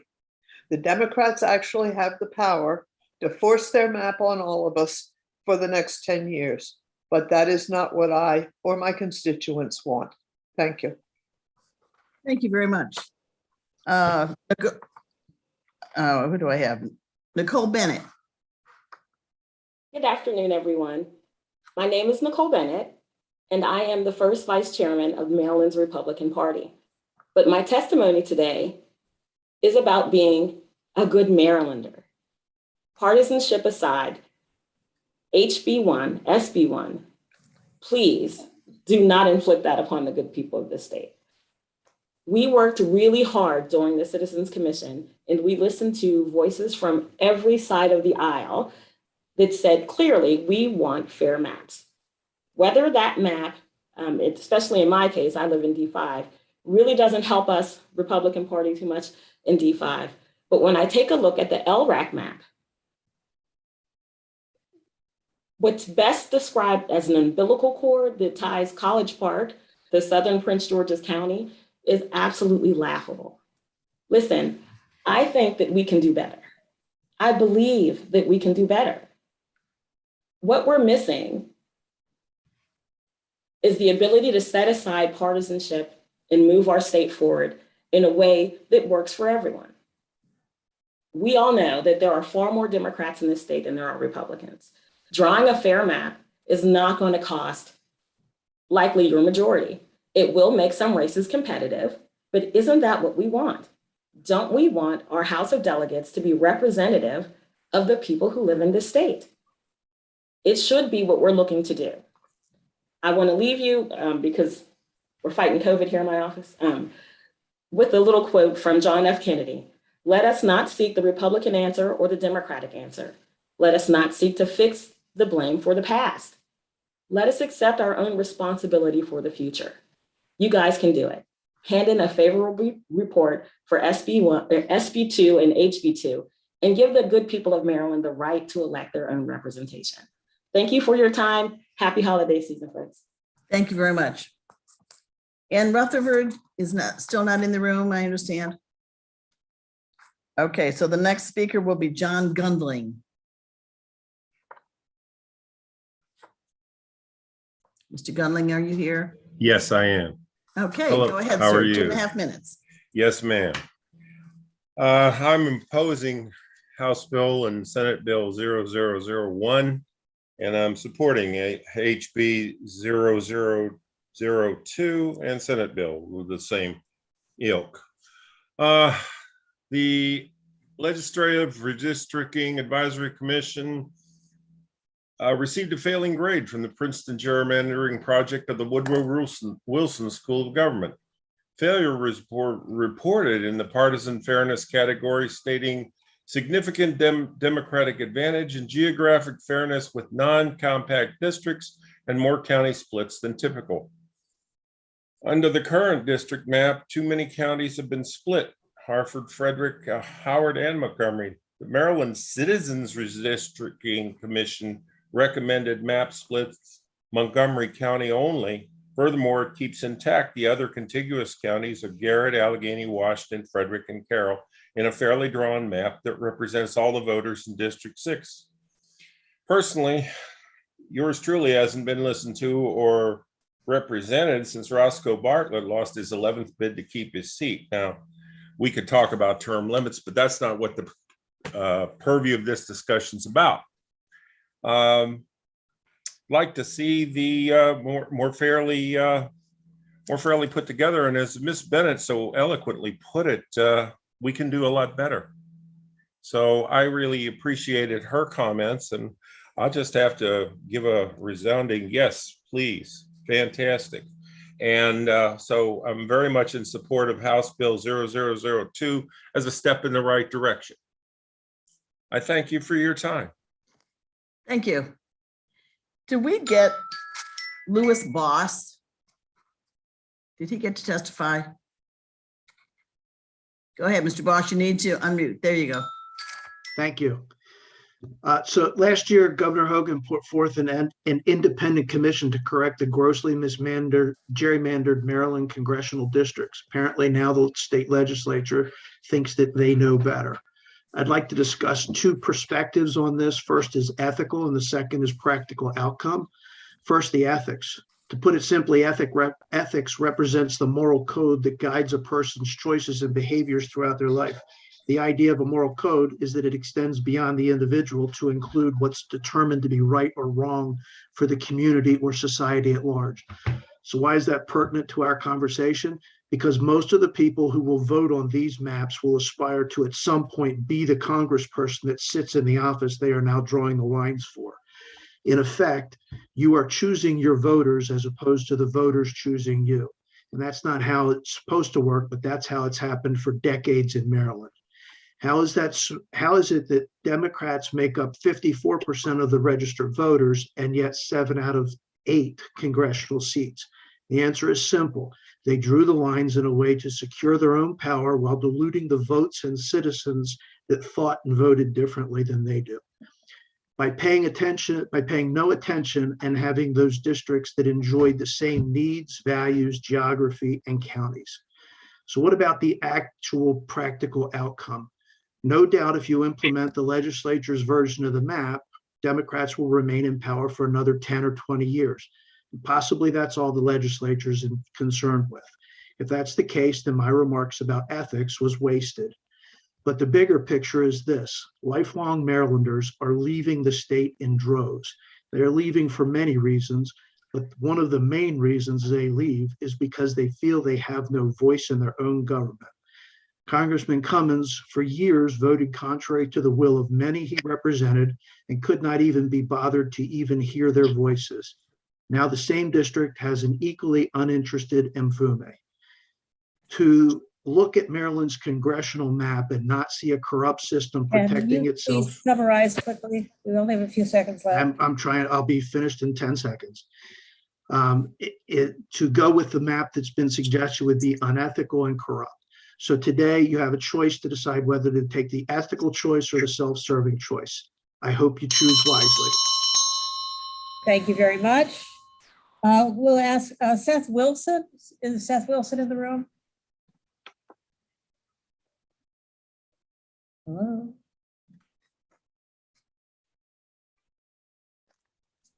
Let's see who might still be here. Well, let's go to the next. John Patterson. Also not here. Okay. Let's see. Mecca Mohammed. Also not here. Let's try Giorgio Caminos. Mr. Caminos, are you here? Yes, I'm here. Thank you so much. Would you please testify now? Okay, well, thank you for the opportunity. It was a bit strange having to wait online for some time. I didn't know whether my turn would come up or not. But I appreciate finally being let on.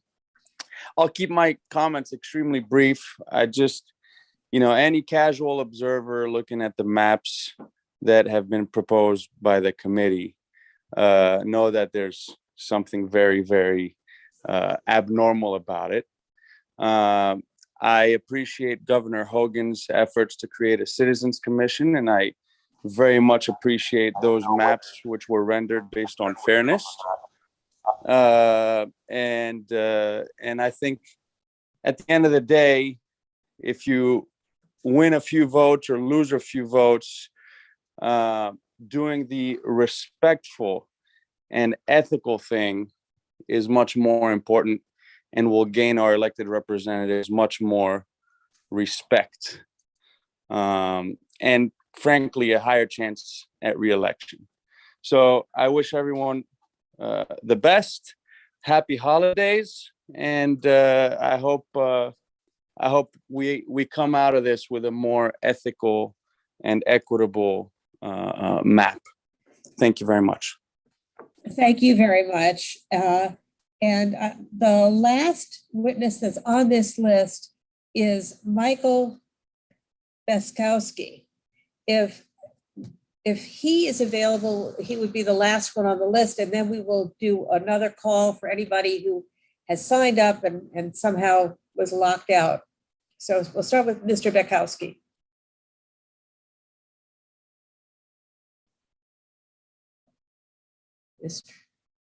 And I hope I didn't say your name wrong.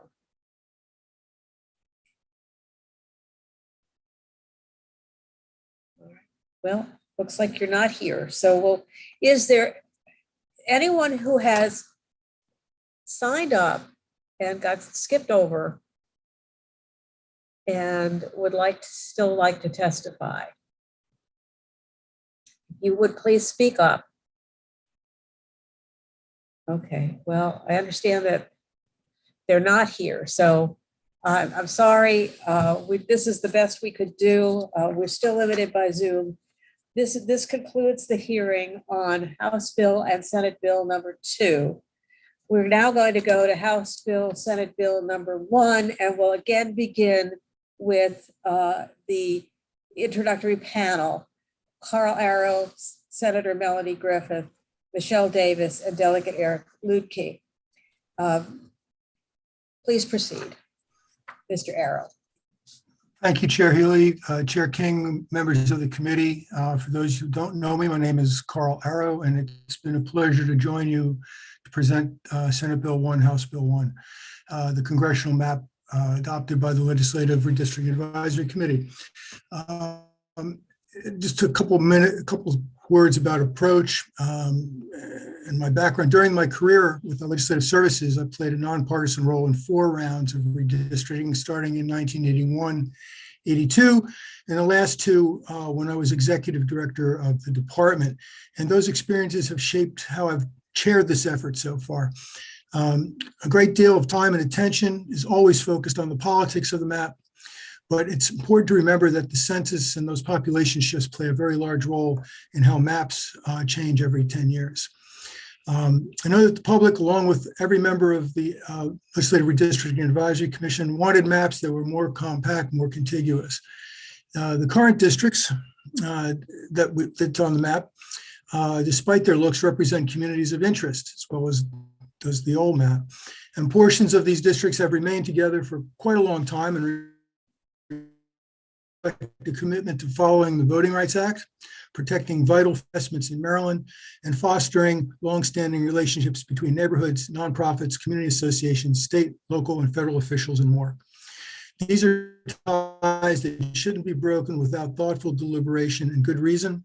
And so in light of preserving the communities of interest, when we were looking at making adjustments due to updated numbers, our approach was to move only as many Marylanders as necessary to meet legal requirements and create more compact, contiguous, and competitive districts. Let me quickly cover some of the main themes we heard when we were having our hearings. Marylanders do indeed want more compact and contiguous and competitive districts, but by and large, they don't necessarily like current lines, but they do like their current representation. We heard a great deal of testimony about the connections between Anne Arundel County and the Eastern Shore, and the Bay Bridge being the conduit of that connection. We heard a significant amount of testimony about keeping Cecil County with the rest of the shore. We heard concerns were shared by Anne Arundel County continuing to have 4 congressional districts. And we heard repeated calls for maps to continue to reflect the growing diversity of Maryland's population. So testimony was submitted that asked for more of Frederick County to be included in the 6th district and to keep more of Carroll County together in a district. That's just a thumbnail sketch of everything that we heard. And so at this point, I'm going to turn it over to Senate Pro Tem Melanie Griffith. Who's going to take it from here. Thank you, Chair Arrow, and thank you, Chair King and Chair Healy and members of this joint committee for allowing me to testify today and share my perspective as a member of the Legislative Redistricting Advisory Committee. First, I'd like to comment about the process of the Legislative Redistricting Advisory Committee, which from now on, I'm just going to call Lrac. Simply stated, Lrac has a process that was rooted in public engagement.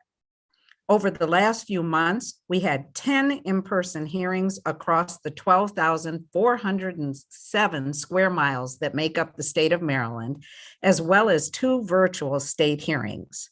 We started in Prince George's County and finished at Cecil County Community College. And as I've said, we touched every region in the state. To provide a little perspective, I drove over 900 miles in the state, as we heard from Marylanders. Now, during this process, we heard from the public attending the earlier hearings that providing maps that the public could react to was something they found to be important. So on November 9th, after having received a substantial amount of testimony, Lrac released 4 draft concept congressional maps. This ensured that the public was able to provide oral and written testimony regarding the draft concept maps during our second statewide virtual hearing and in the remaining in-person sessions. In addition to public hearings, our process included 2 work sessions to examine and discuss congressional map concepts, as well as a public voting session where the final map was selected. Now, before I conclude, I'd also like to talk briefly about the Voting Rights Act. One of the things I learned early on is the importance of the Voting Rights Act in congressional redistricting. It's critical that every state complies with the Federal Voting Rights Act prohibiting against discrimination in voting, and specifically the need to sometimes require the witnesses. That's what it is. I'm sorry, the creation of districts where a racial minority will constitute a majority of the district's voting age population. In Maryland, congressional districts 4 and 7 are our 2 Voting Rights Act districts where we have a geographically compact minority population. The maps in Senate Bill 1 and House Bill 1 reflect a commitment to complying with the Voting Rights Act by ensuring that minority voters retain the ability to elect the preferred candidate in these Prince George's, Washington metropolitan area, and Baltimore metropolitan area districts. I'd like to thank my colleagues, the members of Lrac, and the staff, without whom none of this would have been possible. It was a long process complicated by COVID-19 protocols and the late release of census data. I also want to acknowledge and appreciate the testimony we received from citizens across the state. I believe that holding both in-person and virtual hearings was critical to making sure that we heard from a cross-section of Marylanders. Thank you so much for allowing me to testify. I'd now like to to turn it over to one of the fantastic staffers, Michelle Davis of the Department of Legislative Services, so that she can walk us through the high-level census numbers and provide a brief overview of the recommended congressional maps. Thank you, Madam Chair. Thank you, Senator, for that introduction. Good afternoon, Chair King, Chair Healy, members of the House Rules and Executive Nominations Committee and the Senate Reapportionment and Redistricting Committee. My name is Michelle Davis, and I am the Redistricting Coordinator for the Department of Legislative Services, along with Jody Chilson. And today I will provide a brief background on Maryland's redistricting process, the state census results, and review the Legislative Redistricting Advisory Commission's recommended map. And I think I'm going to just say LRAC from now on as well. And pardon me for a second, I'm going to try to share my screen. I do have a small presentation for you to look at while I'm speaking. I'm hoping that the powers that be have given me presentation rights here. I don't think so. Right now I'm pressing share screen and it's not letting me do it for whoever's in charge of that.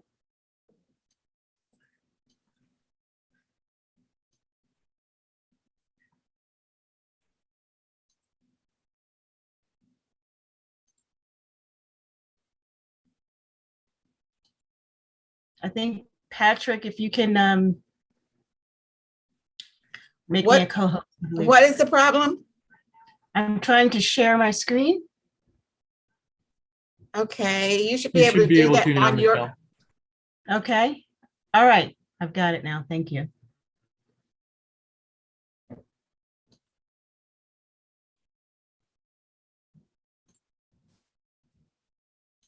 Just a second. Okay, we'll start here.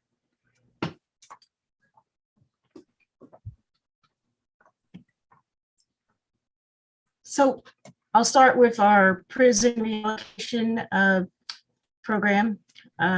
Pursuant to Chapter 67 of 2010, Maryland adjusts the official U.S. Census data to reallocate incarcerated individuals back to their last known address for purposes of redistricting.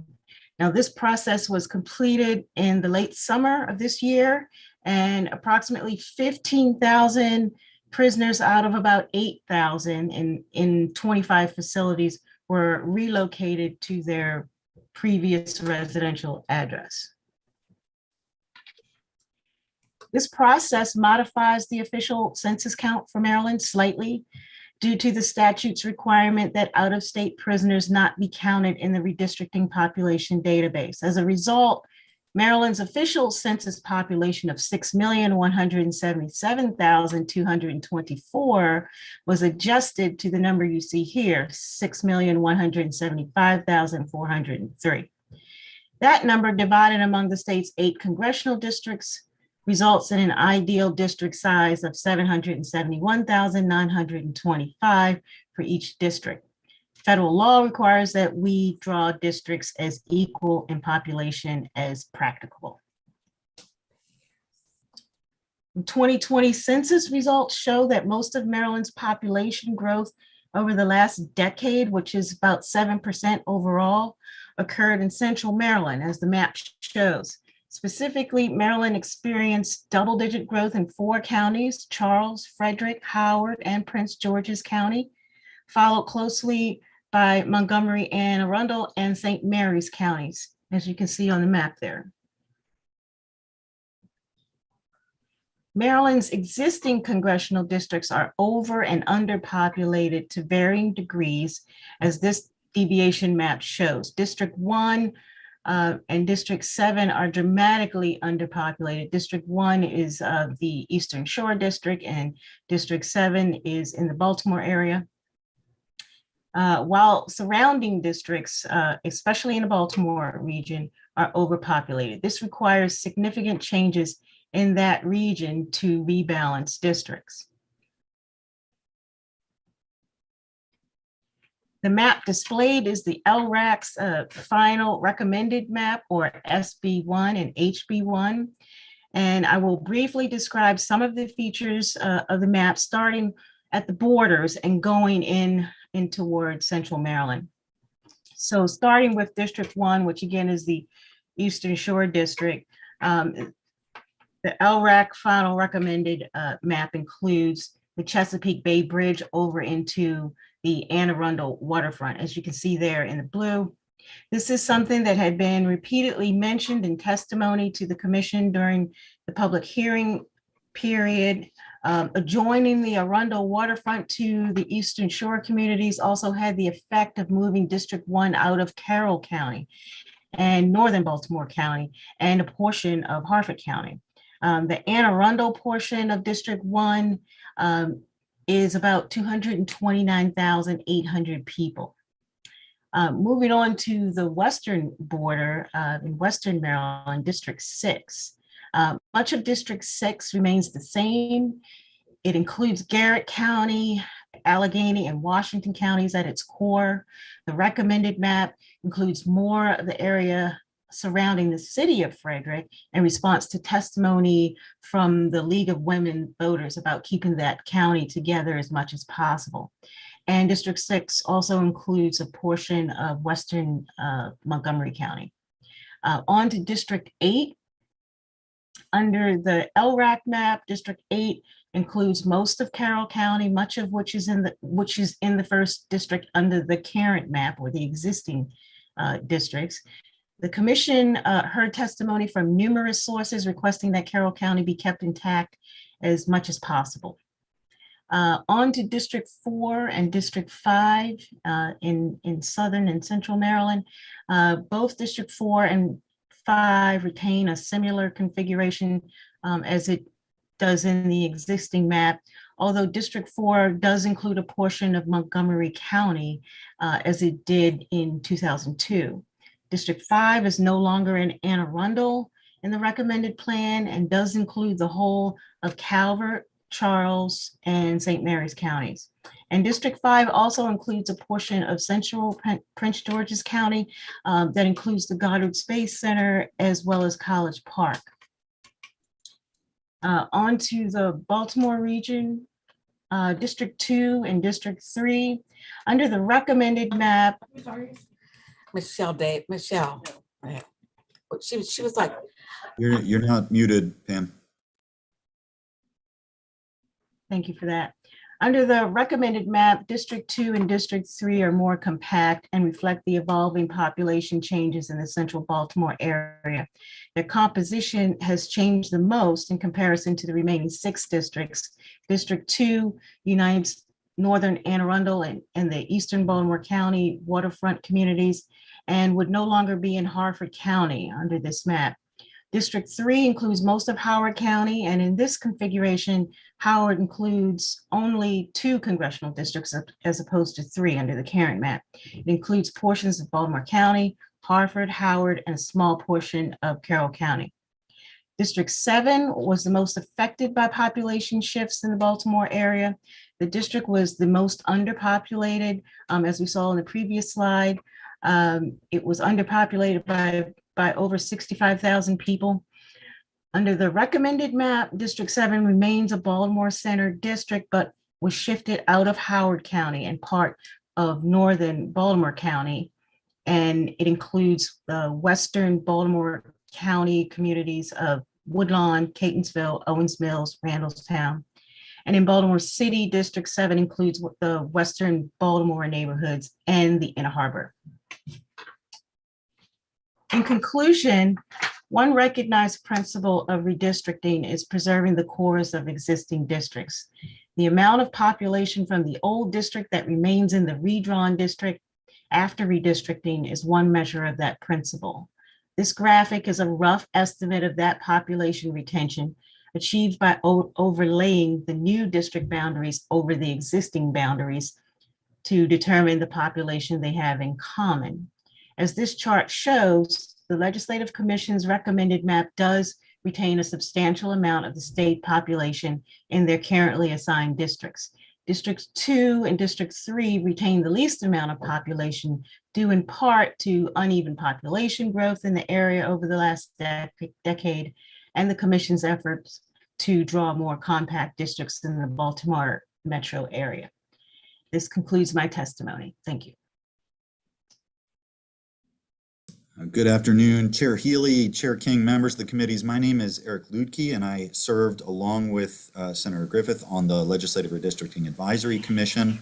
There are a nearly infinite number of ways to draw a congressional map, and there are dozens of potential factors that map makers might take into consideration, some of them in direct conflict with each other. We've been presented with many maps. During the Lrac process, we heard testimony regarding many different factors that citizens of Maryland wanted us to prioritize. It's important to remember in judging the results of any redistricting map that every analysis based on any factor has its own flaws and biases, its own assumptions about what matters and what doesn't. Take, for example, the emphasis on counties and county lines. This is the basis for a lot of the concept, the concerns, and some of the bad grades that our friends like to talk so much about. But people don't separate their lives based on county lines. They cross county lines all the time to go shopping, to go to work, to take their kids to lacrosse or football practice, to visit the hospital if they're sick.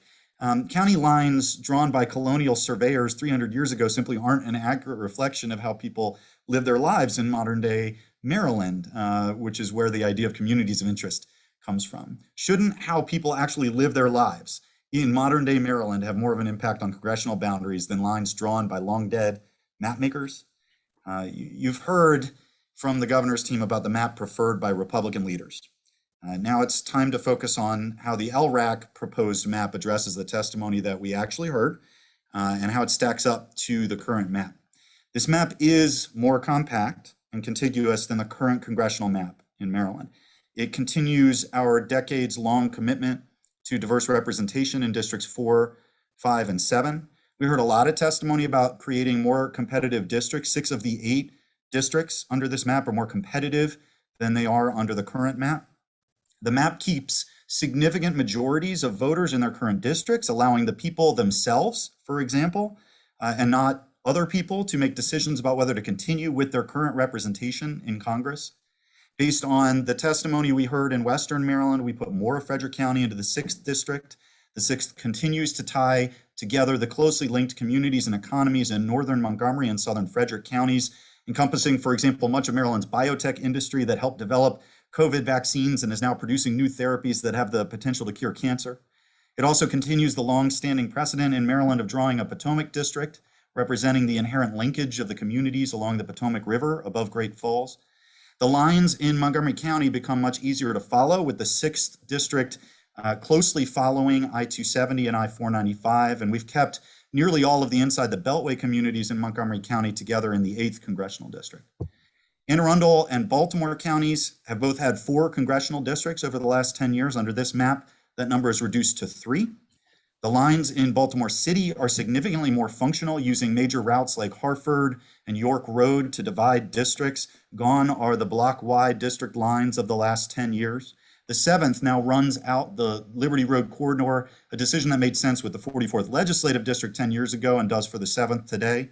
The map creates a 2nd district that actually reflects how people live and work. Anne Arundel is down to 3 districts from 4 under the current maps. Those districts roughly split the county into thirds from north to south, a much easier set of lines to follow than 10 years ago. Maryland's fastest growing county over the last 10 years has been Howard County, and it becomes the center of a newly drawn 3rd district. And Columbia is no longer split between 2 congressional districts.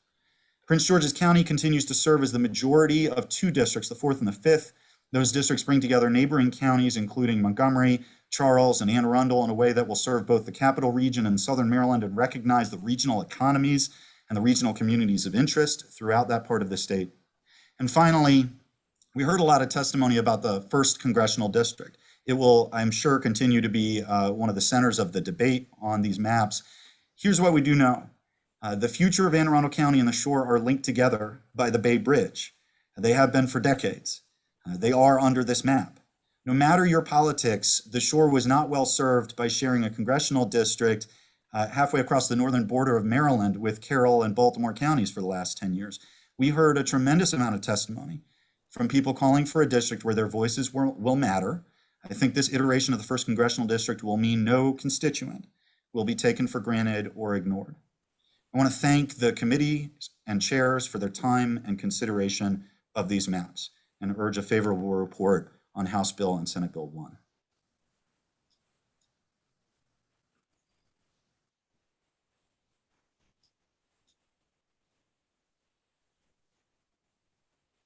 Thank you very much. Okay, I think we're ready to start our testimony. There are first three witnesses that we have up. Madam Chair, are questions allowed? Sure. Delegate Zaliga. Thank you very much. Is Carl Arrow still on? I am here. Oh, good. Great to see you. I have a question. Who drew these maps? Well, the maps were drawn by at direction of our group by DLS, basically. Yes. Yeah, but who did them? I mean, someone had to put their finger on the mouse. Well, who did that?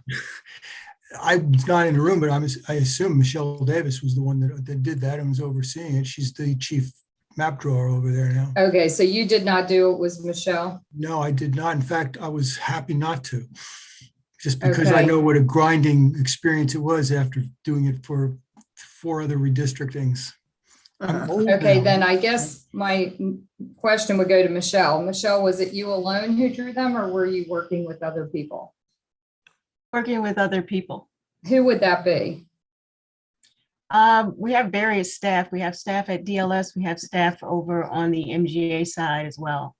Were there outside people helping? Not that I know of, no. No, so there was no payment made to an outside company to help draw these maps? I'm not aware of anything like that. Mr. Arrow, were you in control of the budget? No, not really. I mean, I signed a couple of documents to allow us to use facilities, but no. The budget, as far as I know, as far as the technical support, is all within the Department of Legislative Services. Okay, and which program did you use to draw the maps? That would be Maptitude. Maptitude?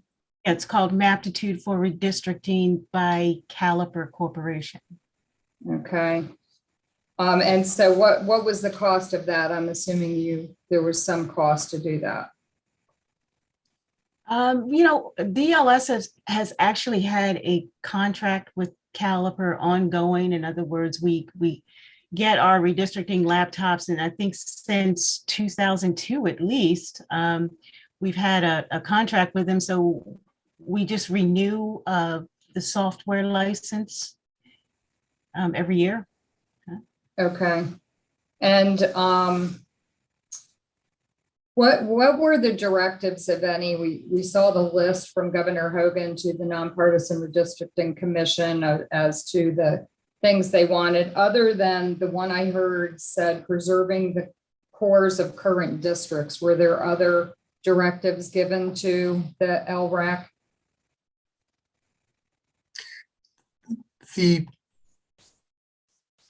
What guided us is what the U.S. Supreme Court had said in the past, and the Voting Rights Act. Those were the drivers. Those were the criteria. Okay, and I'm just a little, I guess, puzzled that the preserving the cores of the current districts, where did that come from? Because, we notoriously had some of the most gerrymandered districts in the entire country. So that directive sounds like you're enshrining the bad gerrymandered districts we already had. Preserving the cores has been a traditional criterion for as long as I've been involved. And districts, they alter, they get changed over 10 years. So it's my answer. It's been a traditional criteria for as long as I know, and even probably further back. Okay, and my last question would be, how many current congressmen will be still in the same district? We don't know. You haven't had an election. No, of the maps drawn. I can't answer that because I had not seen any residential, addresses of where people live. Okay, thank you very much. Thank you. Okay, no other questions, I assume? We did have questions, I think. Buckle. Not sure. Thank you, Madam Chair. So I had the privilege to serve on the LRAC with Mr. Arrow and Delegate Lukey and Senator Griffith. So I don't want to belabor any points we could have made, but I do just want to suggest, just for the record, and solicit the input of Mr. Arrow or anyone. We talked about wanting to make the congressional districts more compact and more contiguous than what they were under the existing map. Would you agree with me that the independent commission map, the bill that we heard before this, the sort of other version that's before us in legislation, that the congressional districts in that map are more compact and more contiguous than what they are in the LRAC map? So, I mean, I was just looking at them honestly, and they somehow got the entirety of Baltimore City within one congressional district. Baltimore City is now smaller than the population of a congressional district. It could fit all within one.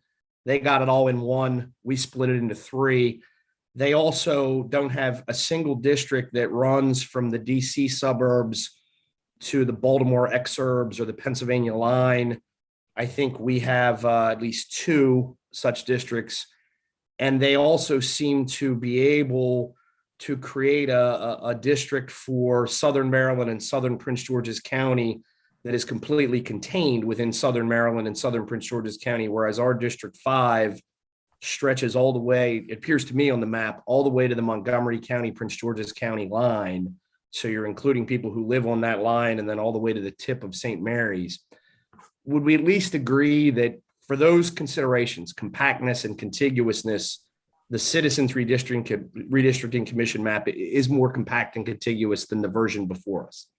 Delegate, as I said at the beginning of my testimony, there are a nearly infinite number of ways to draw a map. We're not here to comment on any other version of the map, including the Republican maps you're arguing for in your question. We're only here to talk about the LRAC's proposal. Okay, so is it the perspective then of the LRAC that the map that's in front of us, HB1, I want to make sure I'm getting that bill right, that these districts reflect compactness and contiguousness, or just that they're more compact and contiguous than the maps promulgated a decade ago? Delegate, I'll refer you back to what I said in my testimony. Okay. Thank you. Okay, Senator Washington. Thank you, Madam Chair, and I want to thank both committees for your work. Mr. Arrow, perhaps this would be your question, if I could ask you this question. We talked about traditional redistricting principles, and folks keep talking about compactness and continuity, but there are four others at least, right? Preservation of county and other political subdivisions, that's one, but you also have preservation of communities of interest, preservation of the cores of prior districts. That is a standard that's accepted nationally and in the courts. And the other, which is interesting, is avoiding the pairing of incumbents. So I guess I just wanted to say that compactness and continuity is just two of upwards of 7 principles. Would that be correct? Well,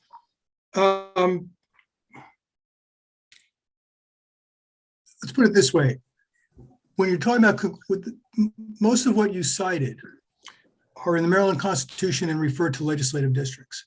Congressional districting, my knowledge, my past, my experience tells me that compactness is essentially irrelevant, and that contiguity in those maps, they're contiguous. There's no territory that's completely separated and cut off by another district. And that's what contiguity is about.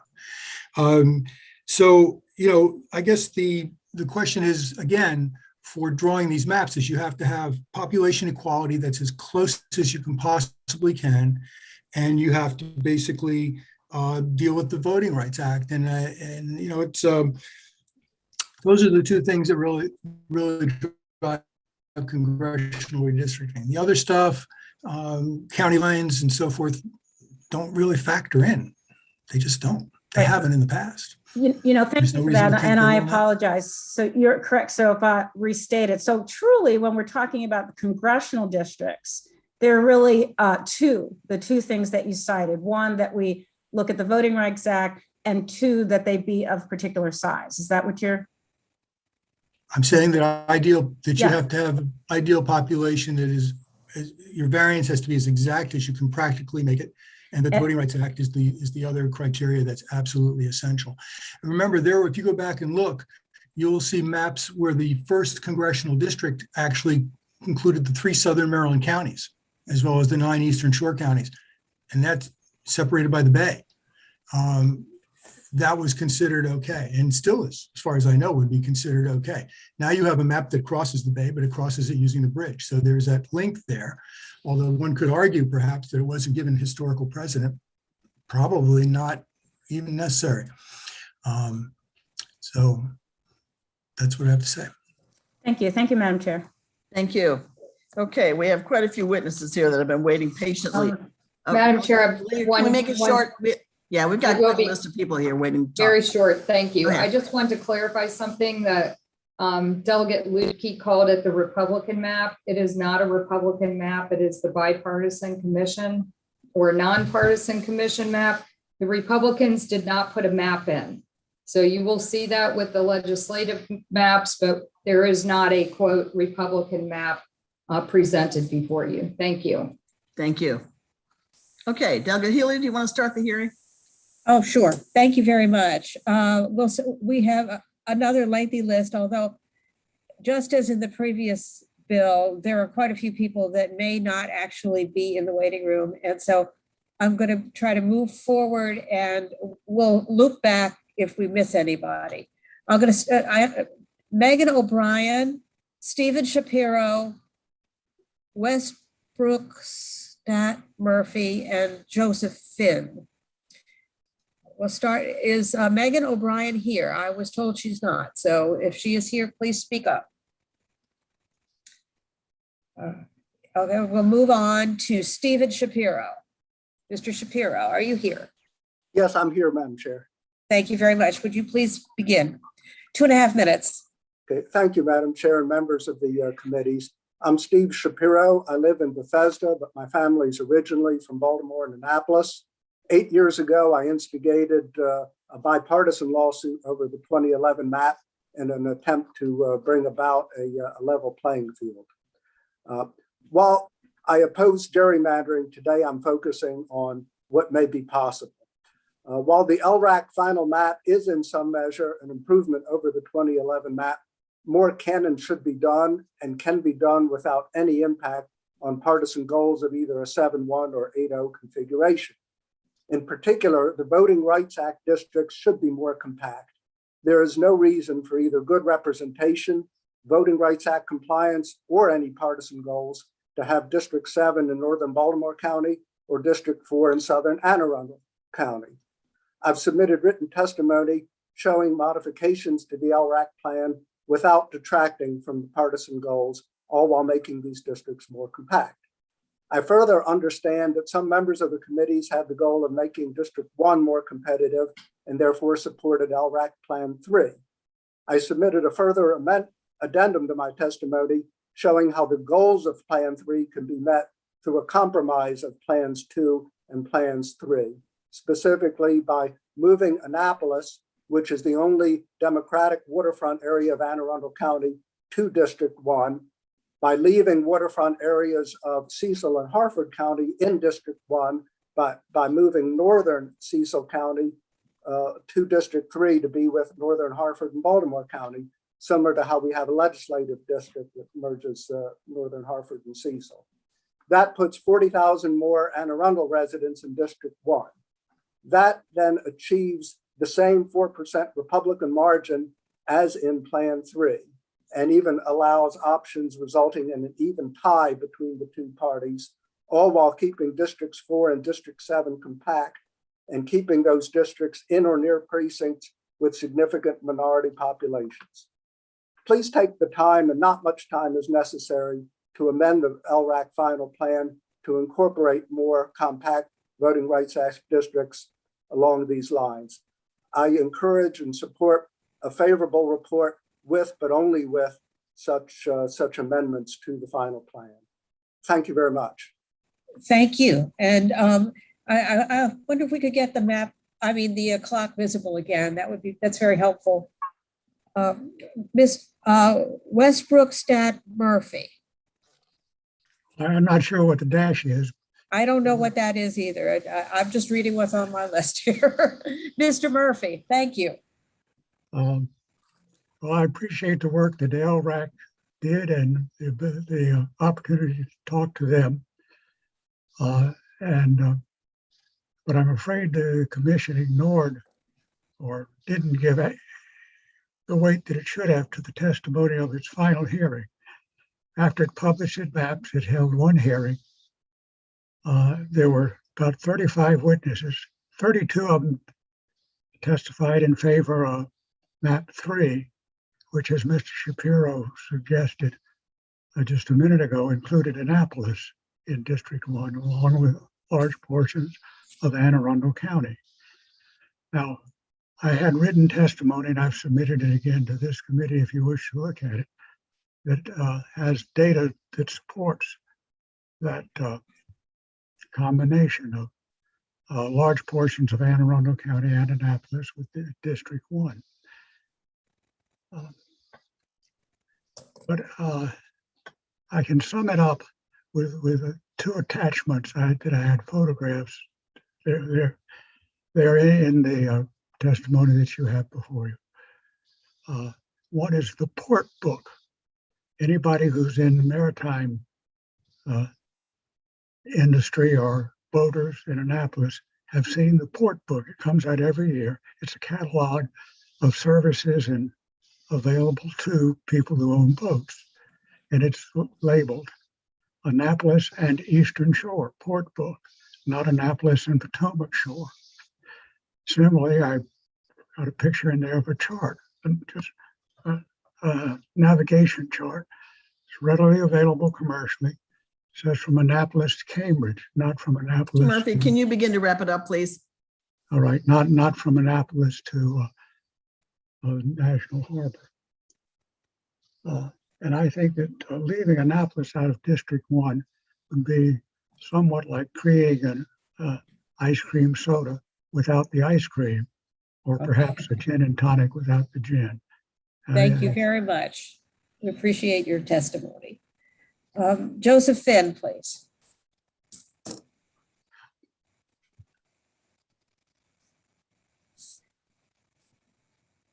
Joseph Finn? Okay, we'll move on. Senator, you want to try the next group? Okay. We have Mayor Martin, Nicole Drew, and Kathy Dixon. Is Mayor Martin here?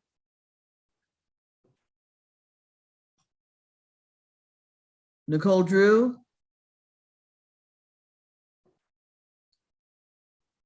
Kathy Dixon?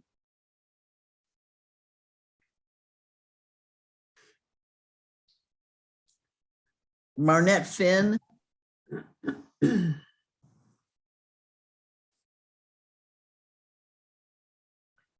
Deepa Patel? Yes, ma'am, I'm here. Okay, wait a minute now. Martin, is that Mayor Martin is here?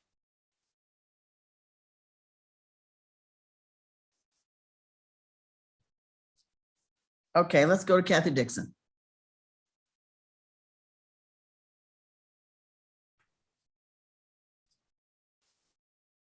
Marnette Finn.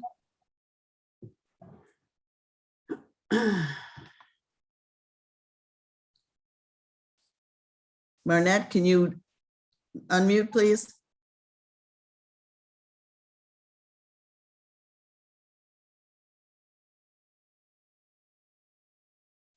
Okay, how about Deepa Patel? I know you're here. Go ahead, 2.5 minutes. Yes. Yes, ma'am. Thank you. Good afternoon, Madam Chair and members of the committees. I would like to thank you for creating this transparent process for submitting congressional and legislative maps to the General Assembly. It's important for our citizens to have a seat at the table to prevent or at least impose limits on gerrymandering. I was born and raised in Elkton, Maryland, Cecil County. My father is a refugee and my mother is an immigrant. They moved to Elkton to work at the local hospital, and we've been dedicated members of the community since 1980. Elkton is where I live, where my siblings live. We're born and raised here. We now have small businesses that benefit the community. However, as a minority in a very uncompetitive district, we have never felt a part of the political process, and we've never been represented by our officials. I believe all residents deserve a competitive district. Please don't leave the minorities behind. The new first district map that has been presented by the Legislative Redistricting Advisory Commission overall is much better than the current maps, but I would just like to provide some specific feedback related to Cecil County.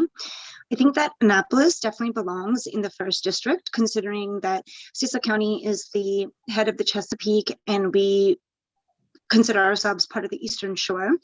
And we believe that, if it's an issue of population, you could very easily take the areas north of I-95 in Cecil County, and it could be added to District 3. And this would definitely keep the corridor of I-95 and together and represented well.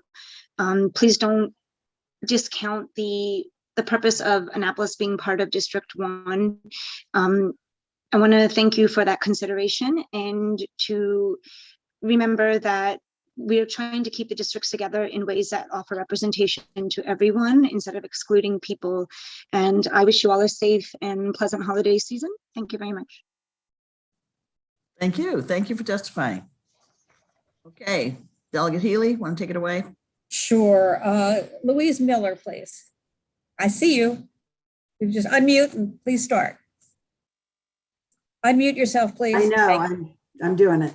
Thank you so much for allowing us to have input into this very important redistricting advisory commission. I think it's a great map.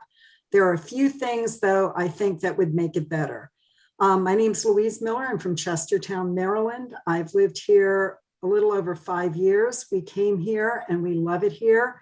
But we would love to see the district that includes Annapolis surrounding areas be attached to Annapolis, because I think that makes the most sense. I do a lot of back and forth to Annapolis. I have my doctors there. I have businesses that I go to there.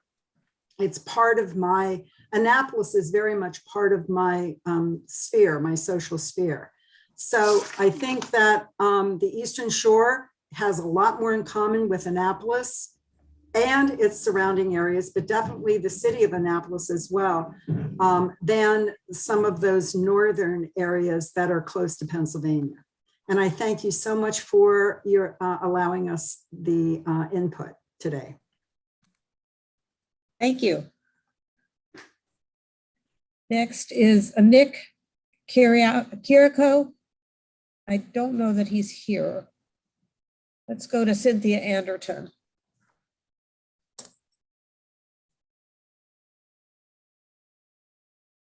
Can you hear me? Yes, go ahead, Cynthia. My name is Cindy Anderton. I live on the Eastern Shore in Millington, which is so small that probably most of you don't even know where it is. This process has been absolutely fascinating to me.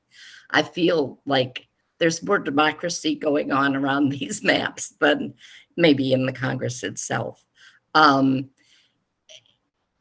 think that I feel the same way that other people feel about Annapolis. Annapolis is my, when I want to go to a mall, I go to the Annapolis. When I go to the doctor, I go to a doctor in Annapolis. I think that for people on the Eastern Shore, Annapolis is kind of the way that we get anywhere,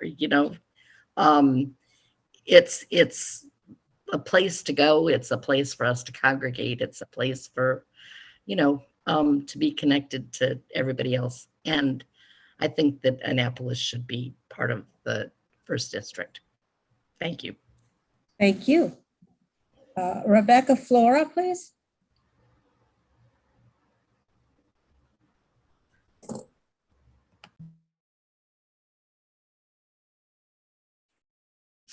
Okay, there we go. Let me try again. Good afternoon. My name is Rebecca Flora, and I support the currently recommended LRAC map with adjustments. I'd like to first thank and commend the work of the Lrac to date. They've actually been involved in a very, very tough process, and I really appreciate their work, and thank the House Rules and Executive Nominations Committee for their further consideration of the outcomes. I know these are really hard processes. As a resident and business and property owner living in the Eastern Shore of Maryland in Chestertown, I have previously testified and followed the redistricting process thoughtfully. I am also an urban planner by profession and often work with multiple aspects under consideration for the redistricting. I understand this is a very challenging process with varied metrics that must be factored, with no perfect solution. So we can only strive for the best solution. And I know that's what you're trying to do here today. So with both my community's interest and professional capacity in mind, I am pleased to see that Lrac connected the Eastern Shore with Anne Arundel County, our most relevant Western Shore neighbor. On the surface, it appears that the physical bridge connection was a driving factor with the inclusion of the bridge's western landing area and Route 50 traffic corridor, which is an important factor that is much appreciated. However, the city of Annapolis should also be included in that connection for District 1. Without the city included, our common social, economic, recreational, and our fundamental environmental connection to the Bay, the world's third largest estuary, has been left out. While the vehicular connection is very important, I ask that you also consider the water connection that is most prominent with Annapolis Harbor and its waterfront stretching down to the South River. I realize that will require additional demographic balancing, but I believe in my professional capacity that is feasible and needed with this adjustment. And I thank those that have been involved in ensuring that there is a fair and equitable approach to establishing the recommended district boundaries. Others have testified on how this may happen. So respectfully, I urge the committee to adjust the map to also include the city of Annapolis in the revised final map for District 1. Thank you. Thank you. I understand that Mayor Martin has joined us, but we're going to double back and allow Mayor Martin to testify next. Please go ahead. Hi, this is Mayor Martin, and I want to thank you for taking public input on this important issue. I live in Annapolis, and also over the years, I've spent a lot of time on the Eastern Shore visiting friends and with my family, enjoying recreation activities and supporting the many businesses and restaurants that are there. Like the Eastern Shore is part of my backyard, and versus I don't feel that Annapolis being put in the 4th district really has a relational importance, the suburbs of DC. I feel that Annapolis should be in the 1st district, not the 4th, under the proposed LRAC map, and Annapolis being proposed to be in the part of the 4th district doesn't feel advantageous to me because of being associated with the DC suburbs. I think that Annapolis, its own suburbs, Crownsville and Arnold, Sabrina Park, which are Annapolis belongs with and should be with its suburbs. So I recommend changing the proposed map to include my city of Annapolis in the 1st district instead of the 4th. And also LRAC's proposed map would dilute Annapolis's voting power. Under the proposed map, Annapolis's sway in the 4th district would be diminished compared to the heavily populated DC suburbs. So if my city of Annapolis were to be included in the 1st district, that would make it the largest city in the district, ensuring greater voting power. I thank you for taking public input and appreciate that you're allowing the public to have a voice in this process.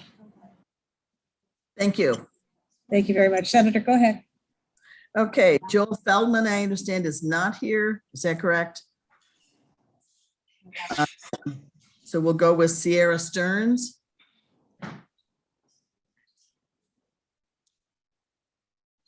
Thank you very much for having this hearing and for the opportunity for so many people to have their voices heard.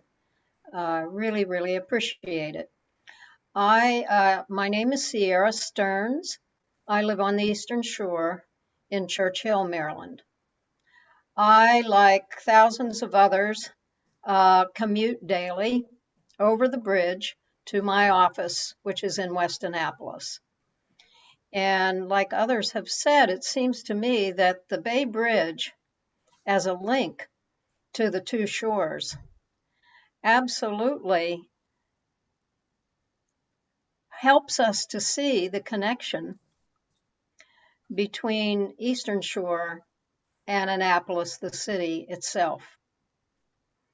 So I would like to recommend that while the proposed map does include suburbs of Annapolis, and I'm happy to see that, I think it's a very natural connection to the Eastern Shore counties and Annapolis to be included as well. I would just ask that the commission strongly consider that this would be a natural decision of inclusion. And I thank you for your consideration and for your time. Thank you. Thank you very much. Thanks for testifying. Okay, I understand that Aaron Wagner is not here. Is that correct? Stanley Watkins is not here. How about Bama Athria? Hello, thank you so much. Okay, my name go is ahead. Bama. Hi, thank you so much to you and to the committee for giving me the opportunity to testify today. My name is Bama Athria, and I have been living in Montgomery County, Maryland for 20 years. I'm very proud to call this state my home. I also am here representing not only myself as a citizen, but Diversity Matters, which is a grassroots organization of concerned citizens who believe that America's greatest strength lies in its diversity. My group supports House Bill 1. We do not support House Bill 2. I'll explain why, and I want to add that we strongly support the work of the Legislative Redistricting Advisory Committee with the considerations that we will describe. Those considerations are to ensure equitable representation for Maryland's increasingly diverse population across all 8 of Maryland's districts. We are strongly opposed to Governor Hogan's citizen redistricting initiative. We do not believe this map is fair to our communities. Systematic redlining and other historical inequities in Maryland have long affected where many of our communities can live. Moreover, we know that communities of color were undercounted in the 2020 census, and this was not accidental. Districts. We believe there can be no good faith fair maps that do not take account of and address these patterns. The problem of undercounting, let me say a word about that. As you may be aware, the Trump administration took extraordinary measures to undermine the 2020 census count, including by attempting to introduce a citizenship question with the purpose of deterring millions of immigrants and their families. This is an issue of particular salience for Maryland with its rapidly growing immigrant population. The Urban Institute has provided data that reinforces our point about the communities that were undercounted in Maryland in the 2020 census. According to the Urban Institute, Black residents can you in wrap it Maryland up, please? were undercounted by 2.46%. Latinos were undercounted. Not families with with one non-citizen were undercounted, and whites were overcounted. I will wrap it up by just saying that we have to be very careful to consider not only what the census shows us today, but where our communities are growing. We will rapidly be a majority minority population in this state. Please ensure that districting does not simply rest on what may seem like neat two-dimensional maps, but consider all the dimensions of Maryland's population, including the need to ensure that all of our districts and representatives represent the diverse population of our state. Thank you so much for the opportunity to testify. Thank you. Do we have Joanne Antoine? Yes, can you hear me? Okay. Yes. Sorry about that. My Wi-Fi is going in and out. But good afternoon, Chair Healy, Chair King, and members of the committee. For the record, my name is Joanne Antoine, Executive Director, Common Cause Maryland, and I'm providing informational testimony on SB1, HB1. I'm going to keep my testimony short. I first just want to say that Common Cause, as a national organization, and our state chapter has been working for decades to improve the redistricting process. That includes not only working in blue states like ours, but in red states, working to ensure that the public plays an active role in shaping our representation and that we have a fair, less partisan process for drawing our districts. And while we're spending a great deal of time fighting for a national solution, we stress again that it is our responsibility to do what's best for Maryland.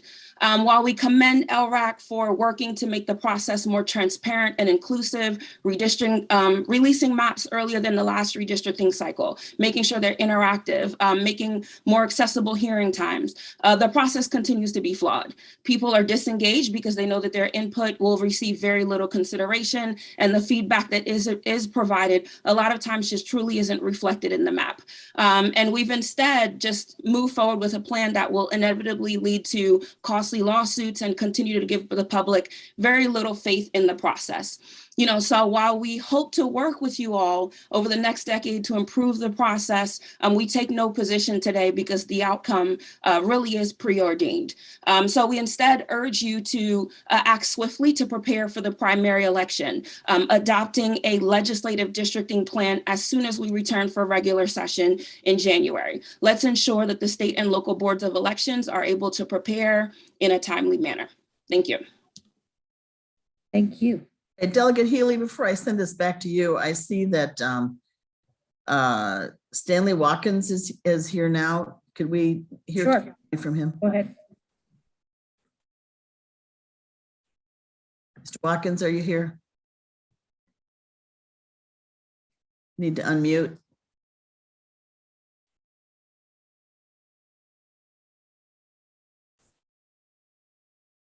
Mr. Watkins? Can you hear us? How about Mr. Harvatine? This is Joe Harvatine. I'm here. Can you hear me? Okay, go ahead. All right, thank you. Thank you for this opportunity to speak in this forum. This is something I've never done before, and I'm actually impressed by what I've actually heard over the last few hours.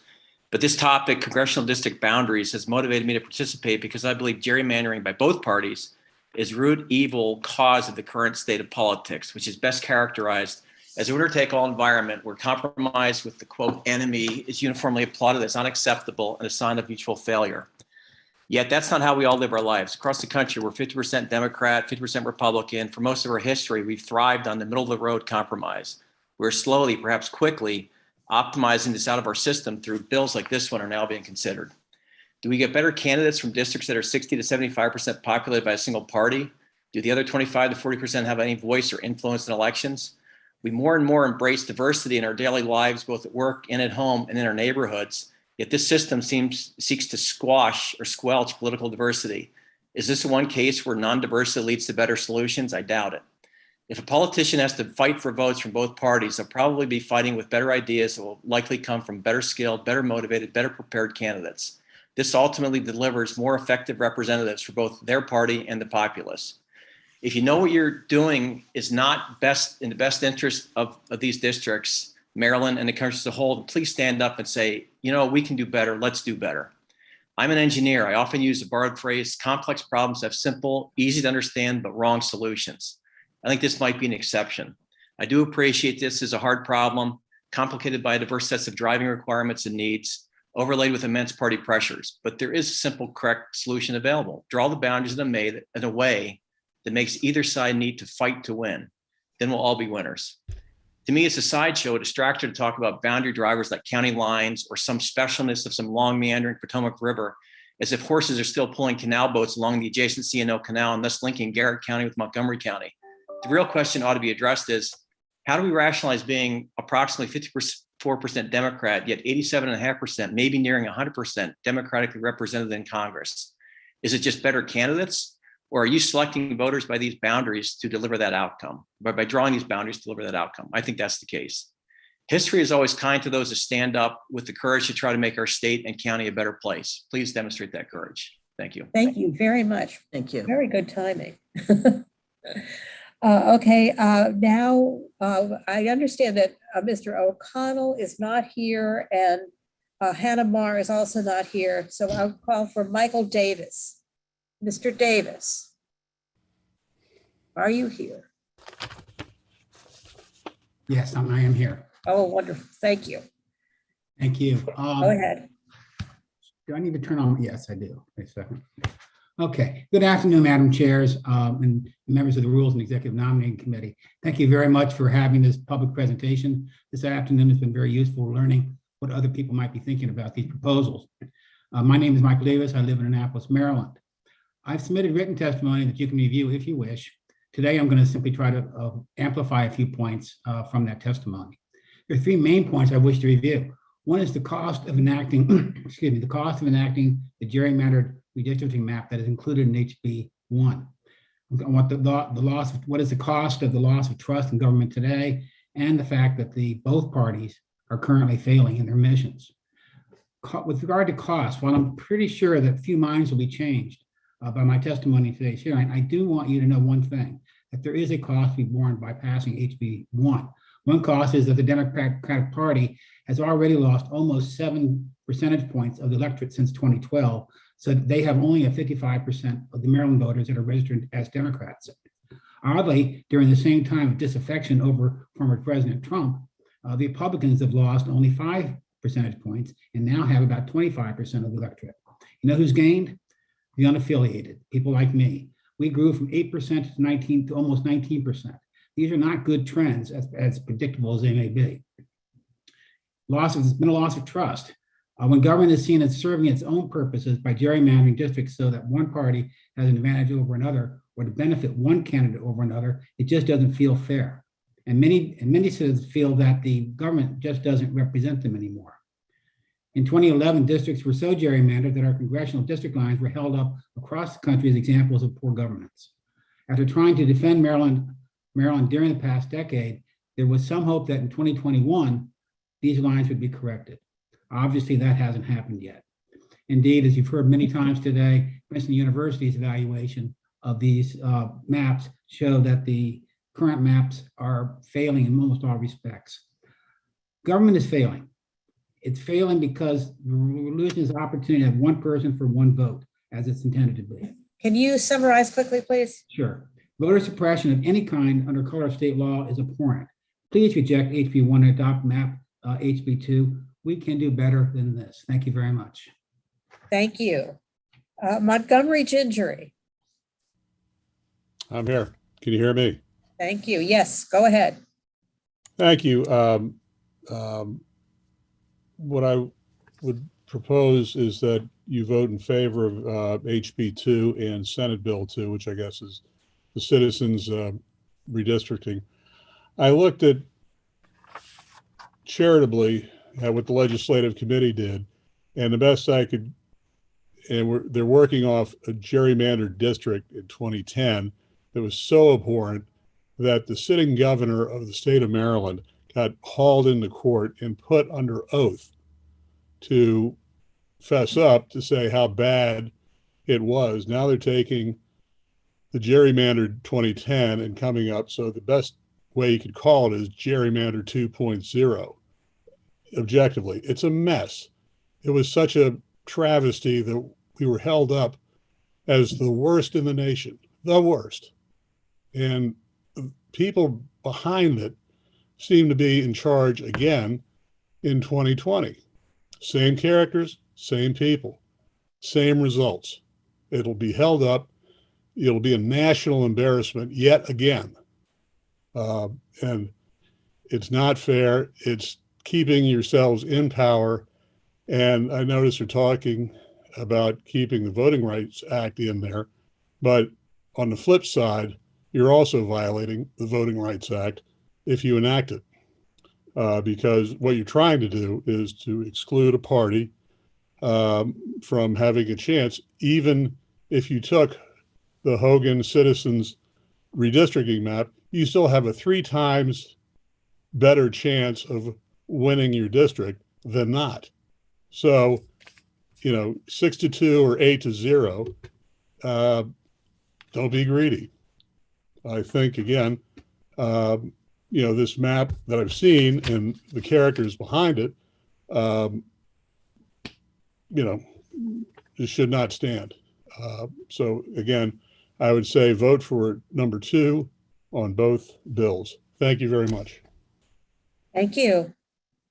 I believe that Laura Calise is not here. And Michael Detmer is. Michael Detmer, please. Hi, thanks for hearing my testimony. I wanted to speak in opposition of HB1, SB1, and the legislature's map. And I wanted to support SB2, HB2. My opposition to the legislature's drawing of the map stems from particularly my residency in the 1st Congressional District, and which is seen as many things, not the least of which being the seat of a kind of hotly contested incumbent. But to me, the essence of what the district is and the driving factor for what I would ask you to consider in your districting is that it's a very rural district. And because of that rural nature, I oppose any map proposal that would cross the Bay Bridge or render any other connection to a place that would seek to add urban or suburban voters as opposed to trying to add more rural voters. I know from dealing extensively with local legislatures in both parties here on the shore that their focus really is on rural, and their understanding of our rural area, whether it be my delegate, Cherie Sample Hughes, or my senator, Patty Eckert, that they both understand the rural nature of our area.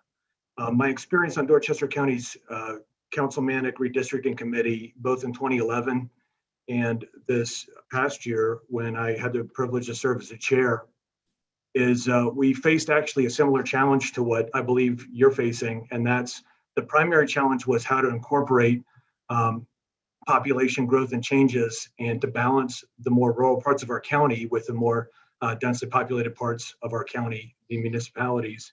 So I know it is a challenge, but I would ask you, like we were able to do in a way that was essentially nonpartisan, is to make it as compact and contiguous and similar in character as possible.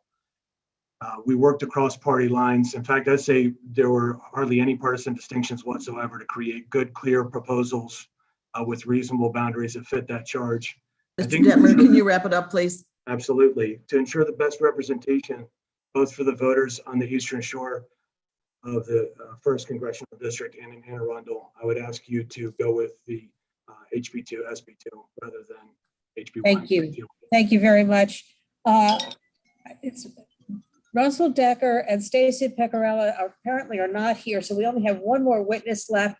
Please stand by. As soon as we finish this, I want to make an announcement. But right now, Janet Norman.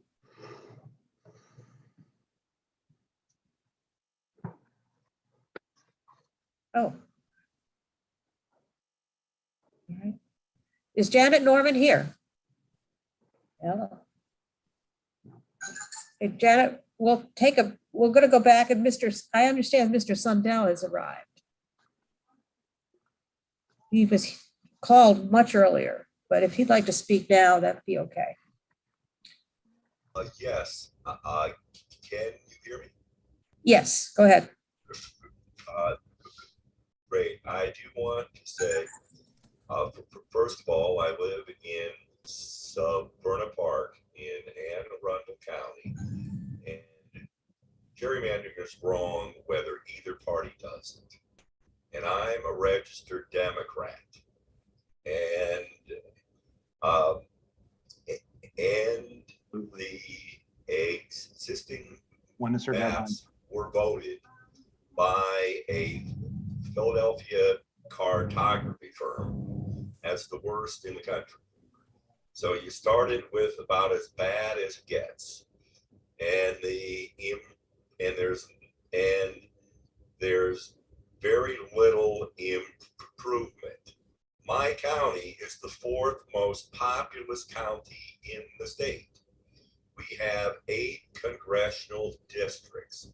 My county deserves to be the majority member of a compact district. It is not. And one of the indications of the convoluted nature of what has been done, everybody, the vast majority of people have been arguing compact congressional districts. There are measures of compactness. One of the easiest ones is take the perimeter and divide it by the area. My county deserves far more to be than being in a sprawling, frank mess that is, I think if you took one end and went to the other end, it would be close to 200 miles. Maryland deserves far better than this, and my county deserves far better than this. This is gerrymandering at its worst, and it's happening again. And just because other states do it, 2 wrongs never make a right. I far do prefer the Maryland. Can you summarize quickly now? You're at the end of your time.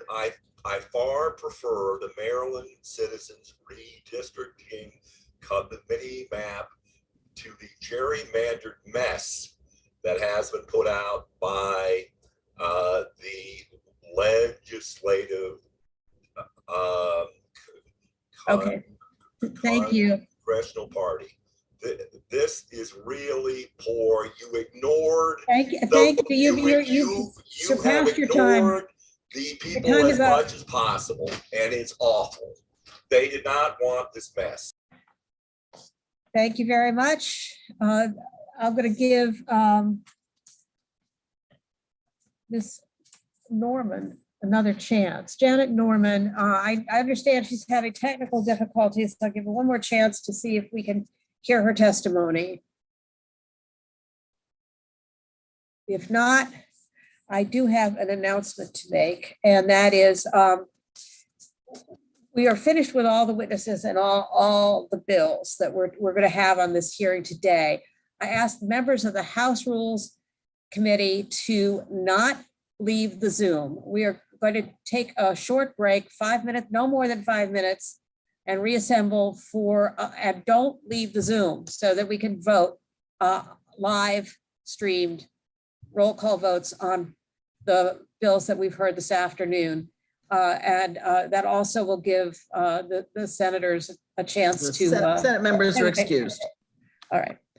The Senate chairman has excused the senators, so we'll give them a chance to take their leave, and we will be talking. We will reconvene in 5 minutes and take a vote, or 3 or 4. Thank you.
Is everyone here?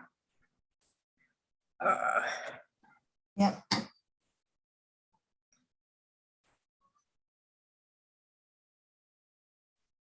Do you want us all unmuted or what do you Yeah, want? you can, the way it's going to work is, we're going to take House Bill 3. Madam Chair, we're still live, correct? Oh, yes, we're going to still be live. This is a live voting. We're still live right now, correct? Yeah, it says Yes, live. yes, Just yes. making sure. Thanks. Yes, everybody, this is the way it's going to work. We're live in front of the whole world. And we're going to take this vote out in the open for everybody to see.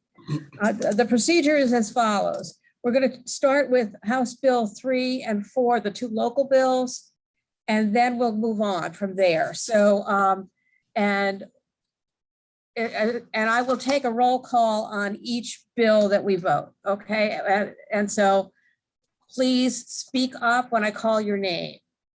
It'll be easier for me to hear you than to look for you on the screen. So if we have everybody here, I'm going to start. House Bill 3 is the local Montgomery County bill. Is there a motion? Madam Chair, I'd like to move. Delegate Moon, what is your motion? Thank you, Madam Chair. I'd like to move favorable on House Bill 3, the Montgomery County Board of Ed residency districts. I second that motion, Madam Chair. Okay, is there any discussion on this bill or on the motion? If not, I'm going to call the roll. Delegate Holmes. Aye. Delegate Atterbury. Yes. Delegate Ben Barnes. Yes. Delegate Barve. Aye. Delegate Adams. Yes. Delegate Branch. Yes. Delegate Chang. Yes. Delegate Klippinger. Yes. Delegate Davis. Aye. Delegate Crosby. Aye. Delegate Kaiser. Aye. Delegate Kipke. Yes. Delegate Ludke. Yes. Delegate Moon. Yes. Delegate McIntosh. Yes. Delegate Pena Melnick. Yes. Delegate Pendergrass.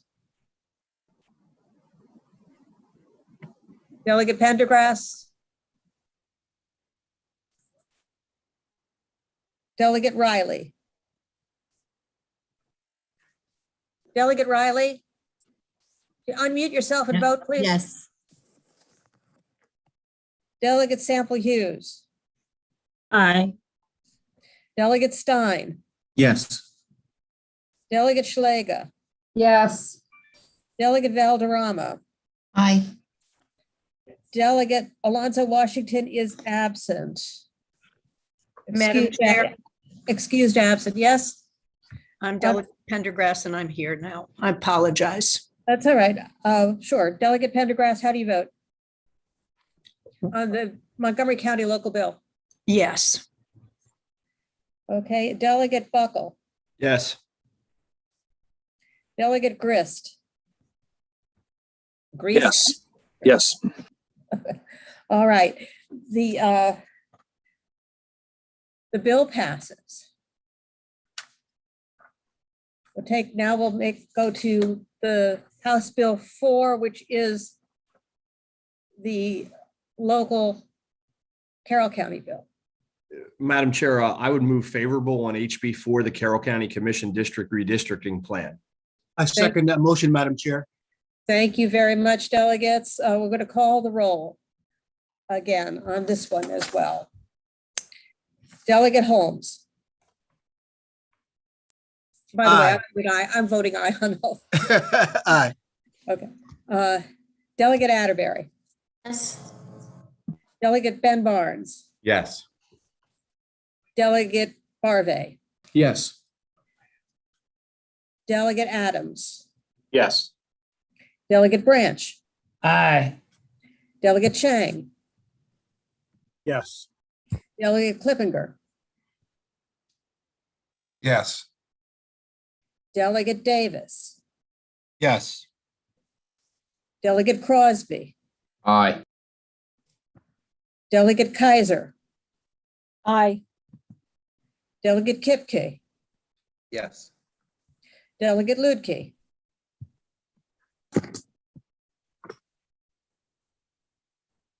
Delegate Lutke. Okay, can't hear you, but you give me a thumbs up or a thumbs. Got it. Okay. Delegate Moon, Yes. Delegate McIntosh, Yes. Delegate Pena Melnick, Yes. Delegate Pendergrass, Yes. Delegate Riley, Yes. Delegate Sample Hughes, Aye. Delegate Stein, Yes. Delegate Shalega, Yes. Delegate Valderrama, Aye. Delegate Alonso Washington has an excused absence. Delegate Buckle, Yes.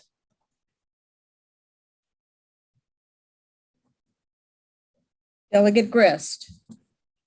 Yes. All right.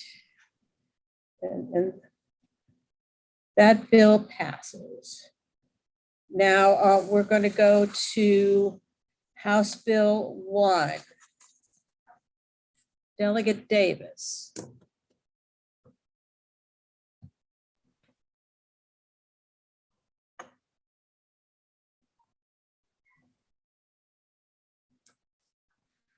Before we get to this, let's see. Delegate Derek Davis. Can you hear me? On House Bill 1. Yes. Is there a Would like- motion? I would like to move favorable. Second the motion, Madam Chair. Okay. Is there discussion on this bill before we call the roll? Anyone want to speak? Raise your hands, wave your arms, speak up. Haven't heard any, hearing none, seeing none. We'll take the roll call. Delegate Holmes. Aye. Delegate Atterbury. Yes. Delegate Barnes. Yes. Delegate Barve. Yes. Delegate Adams. No. Delegate Branch. Yes.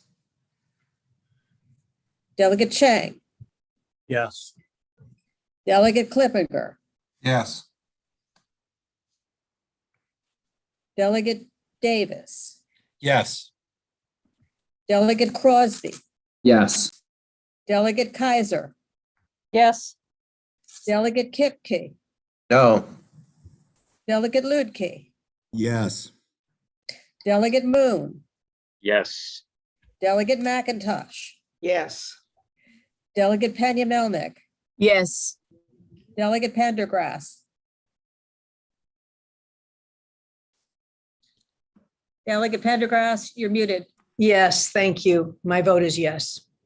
Delegate Riley. No. Delegate Sample Hughes. Aye. Delegate Stein. Yes. Delegate Shalega. No. Delegate Valderrama. Aye. Delegate Alonso Washington has an excused absence. Delegate Buckle. No. Delegate Grist. No.